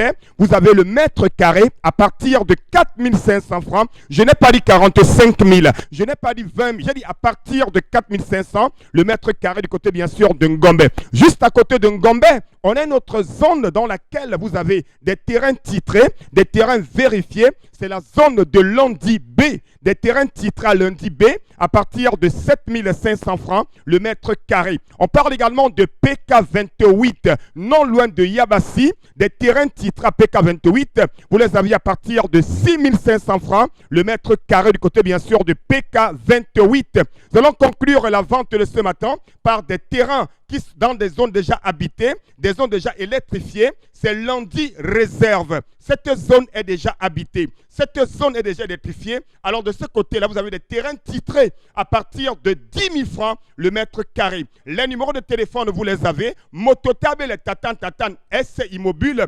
Faites vos réservations. N'attendez pas la fin de la promotion. Ne dites pas que, ouais, si je savais. C'est maintenant plus que jamais qu'on devrait avoir un terrain titré à partir de 4500 le mètre carré. Merci infiniment Consti Lamine pour toutes ces informations en même temps, dans l'espoir que les nombreux Camerounais qui nous regardent ce matin les prennent très au sérieux et se rapprochent de vous pour se faire des terrains. Merci beaucoup Consti pour ce passage. Nous vous retrouverons certainement dans d'autres productions sur notre antenne. N'oubliez pas, madame, messieurs, qu'en ce moment, le gouvernement camerounais est dans un jeu de ping-pong. Qu'est-ce qui se passe aujourd'hui entre le secrétaire général, si vous voulez, le ministre d'État, secrétaire général à la présidente de la République, et le ministre d'État, ministre de la Justice et garde des Sceaux? Deux correspondances aujourd'hui sont en train de faire bouger la toile. La première correspondance est celle selon laquelle en même temps le ministre d'État, secrétaire général à la présidence de la République, demandait bien sûr à M. Laurent Esso, ministre de la Justice, d'ouvrir bien sûr une enquête autour de la gestion des fonds Covid concernant les acteurs ou co-acteurs ou toute personne qui serait impliquée de près ou de loin. Et une correspondance datant du 22 avril dernier fait savoir d'ailleurs au SGPR ici, envoyé par le ministre d'État, ministre de la Justice et garde des Sceaux, au SGPR, en lui disant oui, d'accord, nous on a bien suivi, enfin je sais les paraphraser, hein, on a bien suivi les injonctions de la haute, la très haute instruction justement du chef de l'État. Alors faites-moi justement parvenir le document d'investigation. Ça, sommes dans un game ou pas? Bon, vous comprenez ça comment? Le Cameroun est bien, non? Très bien même. Les ministres se bagarrent entre eux là. C'est doux. Le Cameroun est très on attend, bien. On ne sait plus finalement s'il y a eu un résultat d'enquête de la Chambre des comptes ou pas, parce que là, ça laisse croire qu'il n'y a eu rien au final. De toutes les manières, le ministère d'État en charge de la justice, garde des Sceaux, a raison. Vous ne pouvez pas lui demander de diligenter une enquête sans des documents. Il va commencer par où? Et en plus, il a dit dans la lettre qu'il lui adressait le ministère d'État, secrétaire général, la présidente de la République, il lui disait en fonction des documents de la Chambre des comptes. Bien sûr. Bon. Ça veut dire que lui, le ministère d'État en charge de la justice, n'aurait pas ce document. C'est ça qu'il veut dire? Oui, qui n'a pas ces documents pour pouvoir intenter quelconque procédure. Il est ministre de la Justice et garde des Sceaux. La Chambre de comptes, c'est la Chambre de comptes de la Cour suprême. Bon, ça veut dire que les juges qui font ça, du moins les magistrats de la Cour suprême, n'ont pas retransmis au garde des Sceaux. N'ont pas une copie. Il n'y a pas une copie qui a été transmise à son niveau. Tout est monté à la présidence. Et là, c'est comme ça que je comprends. Parce que sinon, il n'aurait pas demandé au ministère d'État, secrétaire général, la présidente de la République, de lui donner une copie. Voilà. Bon, ça veut aussi se comprendre dans notre Cameroun qu'il a une copie, lui, le ministre Laurent Messou.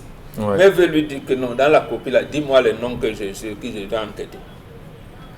Parce que quand on parle quand même de gestion, de répartition des fonds Covid-19, tous les ministères l'ont eu, y compris le ministère de la Justice. Si vous lisez Jeune Afrique de mai 90, Jeune Afrique Économie, il y a là-dedans une interview de Gérard Volbert, en ton âme, il est décédé. Il avait dit, il était un avocat français ici, l'ami de Douala Moutomé, lui aussi décédé, il avait dit, plus on s'éloigne de la présidence de la République, plus on est coupé de l'information. Donc la présidence de la République du Cameroun est tellement fermée qu'on ne peut pas avoir une information. Pourquoi il disait à l'époque que j'ai appris qu'on veut nommer mon ami Douala Moutomé ministre. J'ai peur. Si on le nomme ministre, c'est sûr que je vais perdre un ami. Donc en fait, voilà. Est-ce que le ministre de la Justice n'a pas de copie? Il n'en sait rien. Est-ce qu'il veut demander simplement qu'on lui donne des indications des gens sur qui on doit faire des enquêtes? Je voudrais également ce matin préciser que la semaine dernière, nous en parlions sur notre antenne, puisque nous sommes le 3 mai aujourd'hui. Par ailleurs, le 19, on n'est pas loin. Le 3 mai aujourd'hui, c'est une journée consacrée bien sûr à la liberté de la presse au Cameroun. La semaine dernière, au niveau de la mairie de Yaoundé 5, des journalistes ont été brutalisés de ce côté. Caméraman qui a été également battu par les agents municipaux de ce côté-là. Le maire qui a fait savoir en même temps qu'il n'était pas informé et qu'il ne savait pas exactement ce qui s'est passé. On a encore eu des images ce week-end des mototaximens qui ont choisi d'aller en même temps se faire entendre revendiquant leur moto au niveau de la mairie de Yaoundé 5e. Jusqu'à présent, ce qui est quand même curieux, c'est que le maire brille par un silence absolu, à la fois vis-à-vis des journalistes et surtout vis-à-vis des populations qui sont en abois dans cette mairie. Est-ce qu'on peut dire aujourd'hui que la commune, si vous voulez, le maire de Yaoundé 5 est devenu bien sûr un élément à mettre de côté parce qu'il semble ne pas respecter à la fois les corporations journalistiques ou encore les volontés des populations, notamment pour les mototaximens qui ont choisi différents tours le week-end dernier.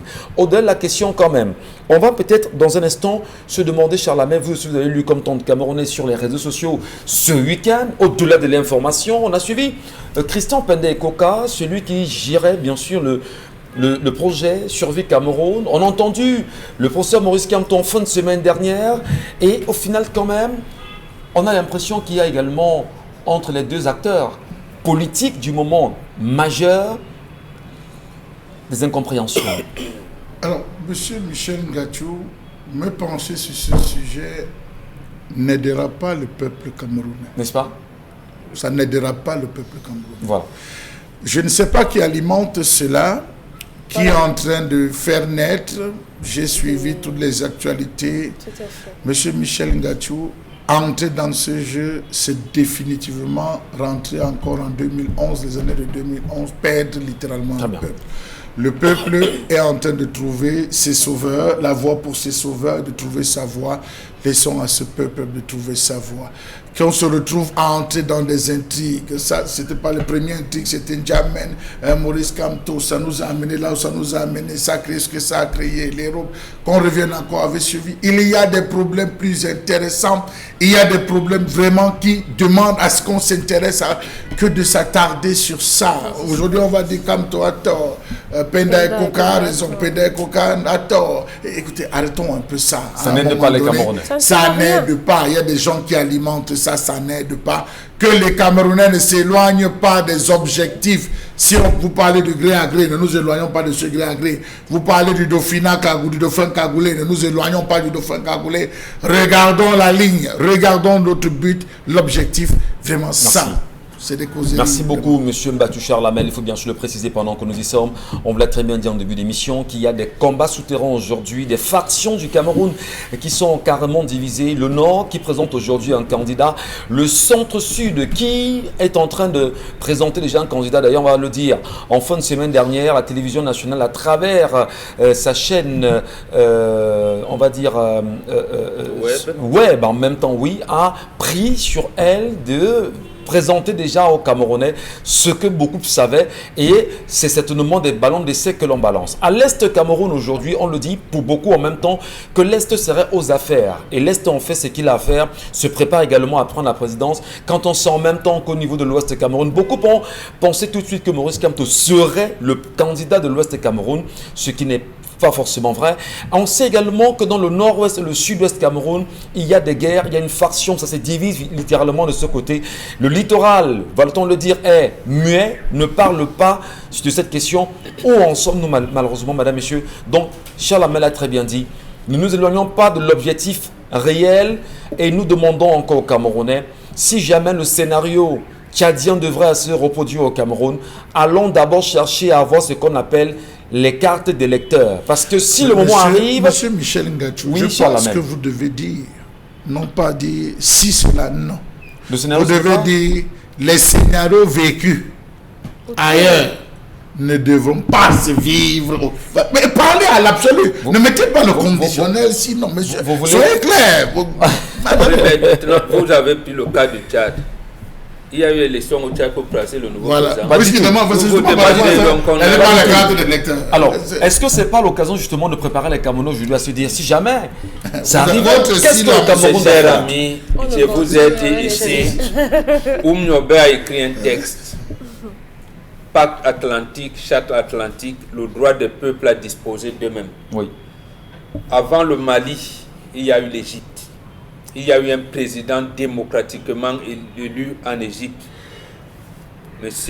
Mohamed Morsi. Moi-même aussi, oui. La communauté internationale a monté un coup d'État, on l'a renversé. Oui. Parce qu'il était proche du peuple, on a mis un militaire qui a condamné. On le fait pour un peuple comme l'Égypte. Au Mali, lorsque Amadou Toumani Touré pleurait, alors qu'il venait de retirer la signature à Laurent Gbagbo en 2011. Il a chassé l'Ivoirien Dakouri Tablé qui était gouverneur de la Banque Ouest-Africaine. Il était ATT. Quand il commençait à pleurer en disant « Les armes sont en train de quitter la Libye pour venir au Mali »,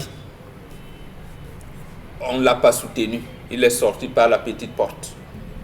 Après coup d'État au Mali, « Ah non, mettez vraiment la transition ». Au Tchad, non. C'est pour dire quoi? Nous sommes dans les enclos coloniaux.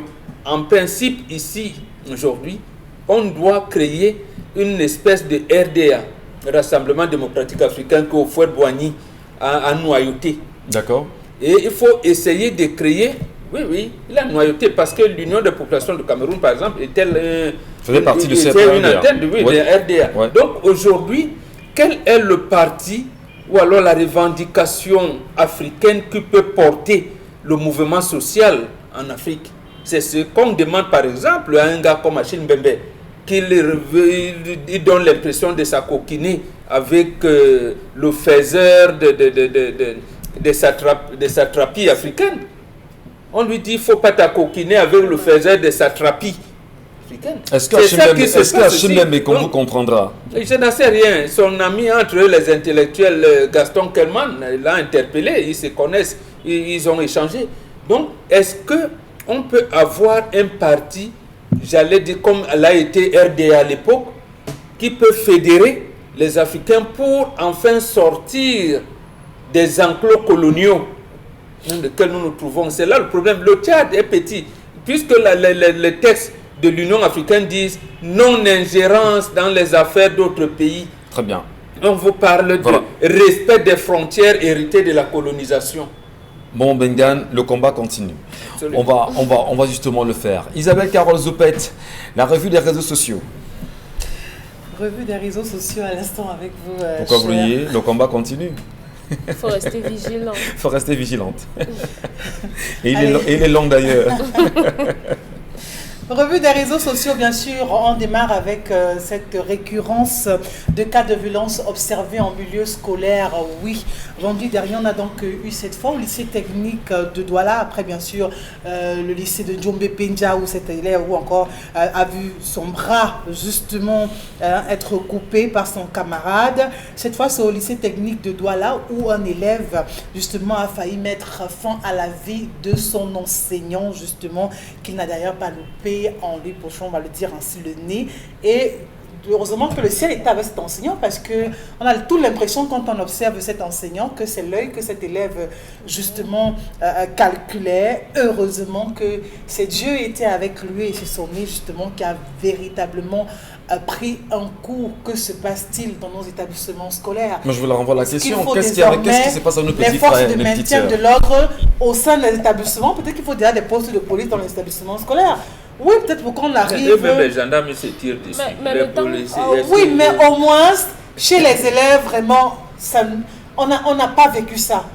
Mais maintenant, ça devient comme une histoire de mode où ça va d'un établissement à un autre. On finit avec Douala, on arrive dans le Mungo. Après le Mungo, on envoie dans le centre et tout. Vraiment, on se pose pas mal de questions. Non, je me dis peut-être que au niveau, dans le processus de formation des enseignants, on devrait peut-être ajouter des cours d'autodéfense. C'est plutôt les élèves. Il faut former nos enfants aux arts martiaux. Abattre sur les enseignants? Non, ça apprend former-les, quand on forme, justement, il n'y avait pas de violence à une certaine époque parce que les enfants, beaucoup d'enfants étaient formés aux arts martiaux. Quand vous vous entraînez la boxe, karaté, judo, nambudo, ainsi de suite, après ça pilulait.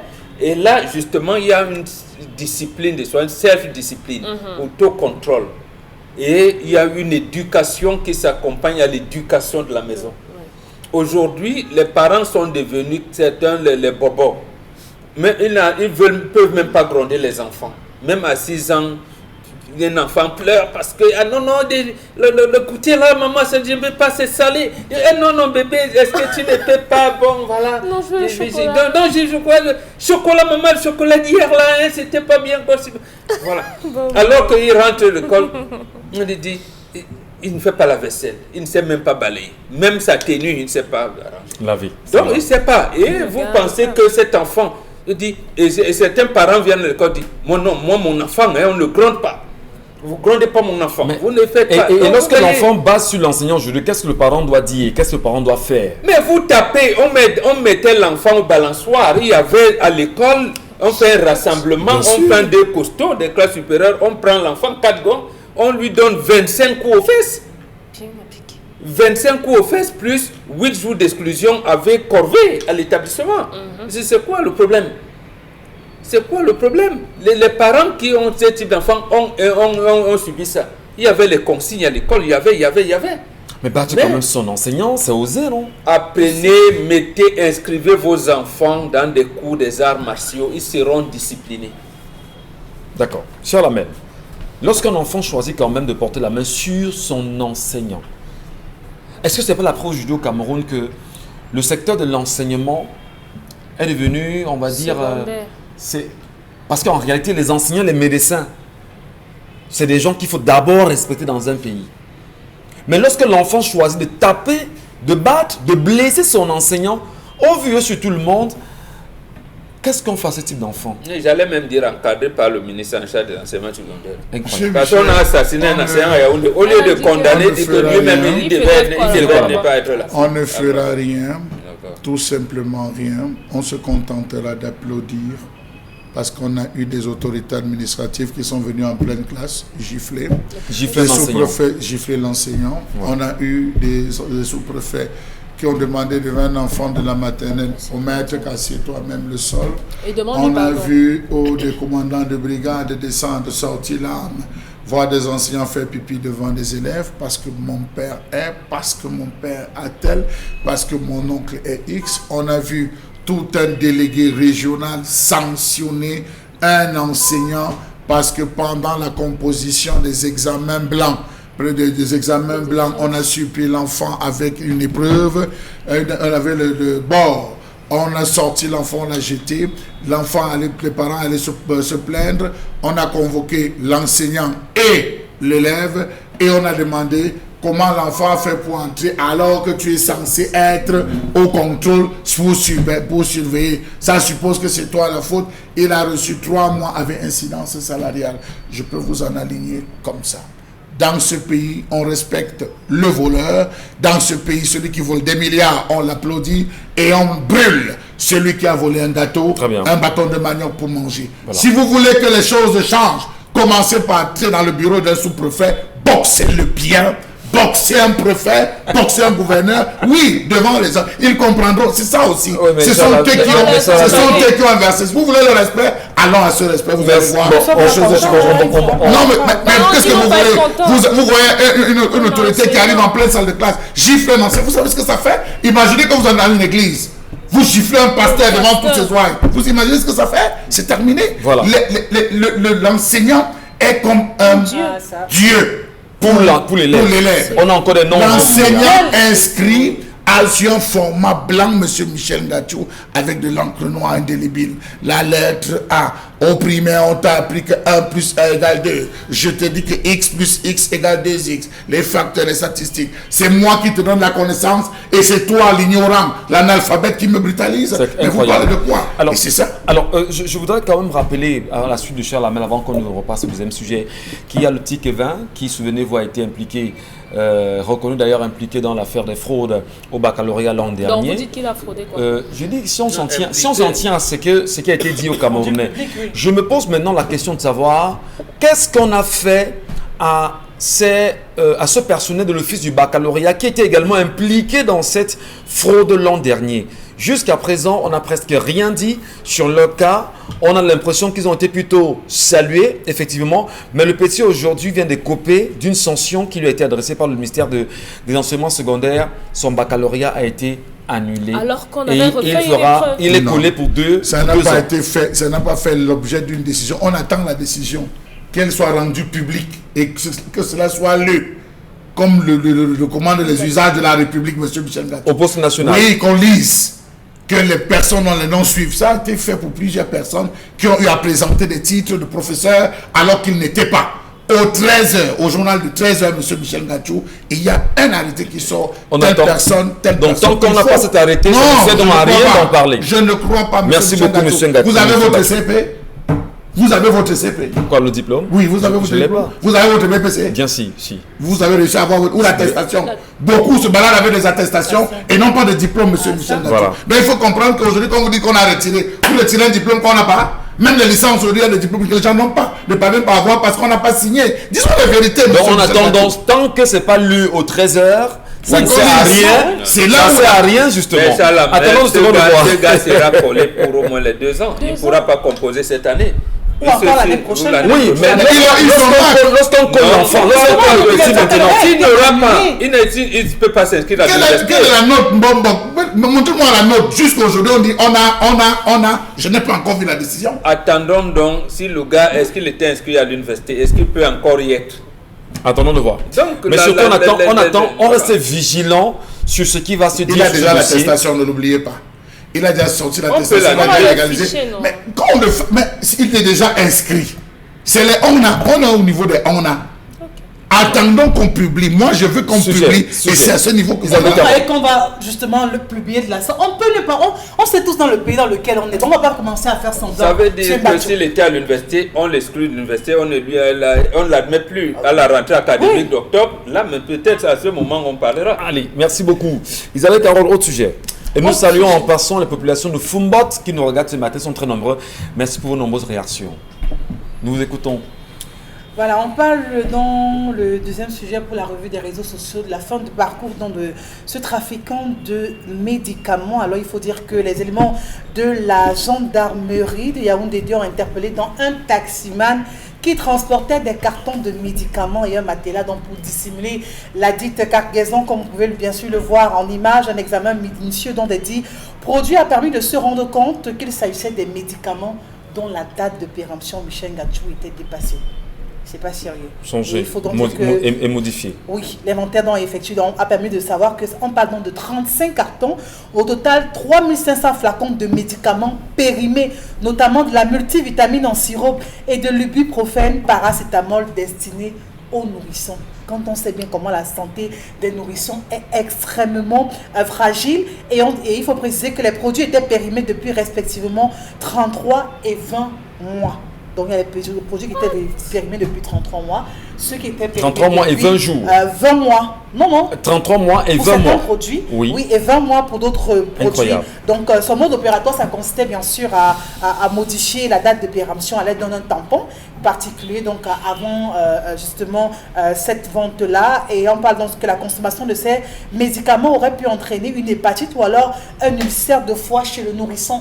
La conséquence de la consommation de ce genre de produits chez le nourrisson. Est-ce que ça ne pose pas un réel problème aujourd'hui sur le travail que font les tradis praticiens au Cameroun, tout en interpellant l'État du Cameroun à se dire, lorsque sur des étalages, même dans certaines pharmacies, on a des produits issus justement de la contrefaçon, si on va le dire, ou de la contrebande qui s'y retrouvent.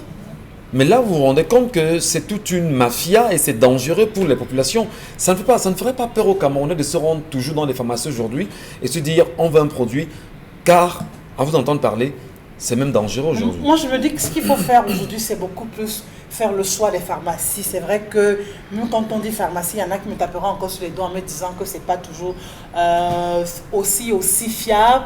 Mais je dis vraiment, faisons des efforts de se rendre dans les pharmacies. Parce que quand on écoute vraiment ce genre de choses, Mais où est-ce qu'ils livrent ça? Forcément, on dira sur les médicaments de la rue. Au gazon. Au gazon. Et Dieu seul sait le nombre de Camerounais aujourd'hui qui se ravitaillent ou encore qui se soignent justement au gazon. Donc c'est dit aux Camerounais que vous qui allez au gazon, en fait, faites attention parce qu'il y a des produits qui, dont la date de péremption est déjà, on va les écouler, 33 mois quand même et 20 mois pour d'autres produits. Et c'est plus de 2 ans, un produit qui est périmé de plus de 2 ans. Vous le consommez, et en parlant de produits de nourrisson, on comprend tout de suite. Mais je dis, c'est tellement pathétique. Pathétique parce que, oui, là on l'a peut-être arrêté, mais Dieu seul sait, il s'agit de la 40e livraison. On a aussi tenté de se poser la question. Surtout la bande, ils doivent être en bande. C'est un réseau. C'est toute une bande, ça la même. Monsieur Michel Ngachou, si le gazon faisait du faux, il y a longtemps qu'on les aurait chassés. Aussi. Donc ici, on a demandé dans ce studio à monsieur le maire de la ville d'aller chasser les gens qui sont à la douche, partant de la douche, parce que c'est le désordre urbain. Vous êtes passé là ce matin, la route était divisée en deux parce qu'on coupait les ballots. Ce matin, j'y étais, on coupait les ballots, la route était divisée en deux, monsieur Michel Ngachou, avec soi-disant des policiers qui... J'ai posé à un poste de police là à la dame, mais madame, vous faites quoi? Elle m'a dit, c'est l'euro qui décide. Peur d'implosion, voilà le mot qu'elle m'a lâché, peur d'implosion. Donc voilà la peur d'implosion. Vous avez, monsieur Michel Ngachou, des personnes, des médecins qui vous demandent d'aller vous ravitailler parfois certains produits au gazon. Oui. Ils vous donnent des numéros des personnes que vous devez appeler. Vous appelez la personne, vous donne des produits qui sont rares dans certaines pharmacies. Je vous le dis, c'est un jeu bien connu au laboratoire et certaines personnes fonctionnent en toute complicité. Le Cameroun fait peur. Je vous dis, non, n'ayez peur. Ayez peur du Cameroun. Ces différents médicaments, est-ce que c'est dans un laboratoire? Parce que dans le laboratoire, on se retrouve, il y a plein de laboratoires, les produits, une fois qu'on le stocke, lorsque ce n'est pas sorti, ça se périme, il faut absolument brûler. Ce n'est pas jeter à la poubelle, c'est brûler littéralement, monsieur Michel Ngachou. Est-ce que le circuit du médicament, c'est-à-dire sorti du laboratoire, aller en pharmacie, lorsqu'on se rend compte que le médicament n'est pas sorti, n'a pas pu sortir, arrivant au niveau de la péremption, il faudrait le brûler. Est-ce que les unités, les responsables arrivent au bout de cela? Je vous dirais justement quand même qu'au départ, non. Parce qu'il y a des individus qui ont des machines pour changer les dates de péremption. Et ces machines entrent au Cameroun comment? Par la douane. Voilà, donc la douane est complice en même temps de ce qui se passe aujourd'hui. On s'en souvient, parce qu'il faut le dire de façon ouverte, que même la douane camerounaise est donc complice en laissant ces machines entrer au Cameroun sans savoir exactement qui sont ceux qui les machines qui faisaient la duplication des CD, faisant le pirater, ça appartenait au gradé de l'armée du Cameroun. Et vous pouvez imaginer comment ça entrait. Lorsqu'on a eu à faire un reportage dans cette zone, les gars disaient que mais vous venez arrêter nous autres les petits vendeurs, vous nous arrêtez de avoir les CD. Allez arrêter, c'est à Congo, c'est à tel endroit. Quand on est arrivé, c'était plutôt les militaires qui débarquaient en disant tentez de toucher, vous allez... Loin de Congo, même à Bastos, là, à Yaoundé précisément, à Bastos, pas très loin du laboratoire MECA, on le sait, un haut gradé de l'armée avait fait justement à cet endroit son usine pour pouvoir compresser les supports CD et au vu au sud du peuple camerounais. C'est le chef de l'État. C'est incroyable. Lorsque le chef de l'État va dire non, sous le renouveau des petits, vous avez aujourd'hui des personnes qui ont dans leur domicile des usines de fabrication de médicaments. C'est des gens qui contribuent chaque fois qu'il y a période électorale et tout, ils contribuent à une forte somme. Il faut décrier, parce que ce que vous faites, il ne faut pas qu'on encourage en disant qu'on va aller taper le doigt alors que ces producteurs sont ici et ces machines sont passées par le dans la domicile, on fabrique des jus, on fabrique des savons. Et dans la domicile, ça se fabrique dans la domicile. Et tout le monde. Alors, je voudrais quand même faire la petite précision, parce que, puisqu'on en parle, hier, ayant fait un petit tour à Limbé quand même, quand vous ressortez, après le sport, permettez, c'est tombé. Je vais vous raconter que vous sortez justement de Limbé et vous vous rendez compte que sur toute la cordillère, sur toute la ligne, partout en bordure de route, on vend du carburant. J'ai dit, on vend du carburant. C'est obvious sur tout le monde. C'est officiel. Donc, ça ne dérange personne. C'est une jeune personne. Jusqu'à ce qu'il y ait un stand. Et pas très loin, justement, moi je connais peut-être pas les endroits, mais pas très loin, justement, d'un endroit où on vendait ces carburants. Moi, j'ai vu les voitures de police bien installées, bien là. C'est-à-dire qu'on vend le carburant à côté des policiers. Ça ne dérange personne. Et maintenant, le taxi, quand même, qui nous transporte, et je mets ma petite enquête, ça se passe comment? Il vous dit, ben, monsieur Michel Ngachou, ça ne vient pas du Cameroun, ça vient du Nigeria. Je lui dis, mais comment ça? Il me dit, le carburant se vend au Nigeria à 150 francs. Le litre. Les acheteurs camerounais vont acheter là-bas à 150, viennent revendre ici à 200. Alors maintenant, dans la douane, toutes les barrières qui existent, il faut donner un peu d'argent pour circuler. Et maintenant, les acheteurs vont racheter à 250 pratiquement pour revendre à 300, parfois 400. Et il me dit, mais vous me voyez moi, dans la voiture que je vous transporte, prendre sur moi d'aller dans les stations du Cameroun, acheter le carburant là-bas, jamais mon carburant me prend 350 ou 400 francs et j'ai fait le plein toutes les semaines. Donc vous voyez comment ça se passe au Cameroun, au vieux sur tout le monde. Monsieur Michel Ngachou, en 2014, il y a eu un scandale qui aurait dû mettre un terme définitivement au commerce du zoazois, mais qui ne l'a pas fait. C'était une IAS, je me rappelle à l'époque, où on avait bâché en haut des jerrycans, des dames Jeanne de engouti, c'était précisément engouti, on a des dames Jeanne d'essence, de carburant à l'intérieur. Il y a un monsieur qui fumait et puis il y a des gouttelettes qui tombaient, il ne s'est pas rendu compte. En fumant, ça a pris, ça a explosé, ça a calciné à l'immédiat. Je dis engouti, allez voir. Le gouverneur descendu, le préfet, le sous-préfet, le ministre. Donc c'est connu. Non, je vous donne, je dis engouti. Je vous donne cette zone. Jusqu'à ce jour, on a fait table rase. Pour ces gens qui sont en route, je vous donne l'information. Chaque matin, c'est-à-dire chaque relève, c'est 1000 francs. Non, ils me l'ont dit. Ils me l'ont dit. C'est 1000 francs chaque relève le matin et les deux relèves de la journée, c'est 2000 francs qu'ils ont à donner. C'est la raison pour laquelle vous avez ce prix-là. Parce que dans ce prix, il y a le whisky du chef. Merci à vous, Charles Lamel. Merci Mbombo Bengan Kandje, Dominique Audrey-Yengelek et Isabelle Carozopet. On prendra bien sûr un nouveau avec les téléspectateurs demain lorsqu'il sera 10h sur notre antenne. Madame, monsieur, n'oubliez pas, quoi qu'il en soit, on a un objectif. Au-delà de vous informer et vous éduquer, on a aussi l'obligation de vous dire la vérité chaque jour, uniquement sur Equinox. À demain 10h.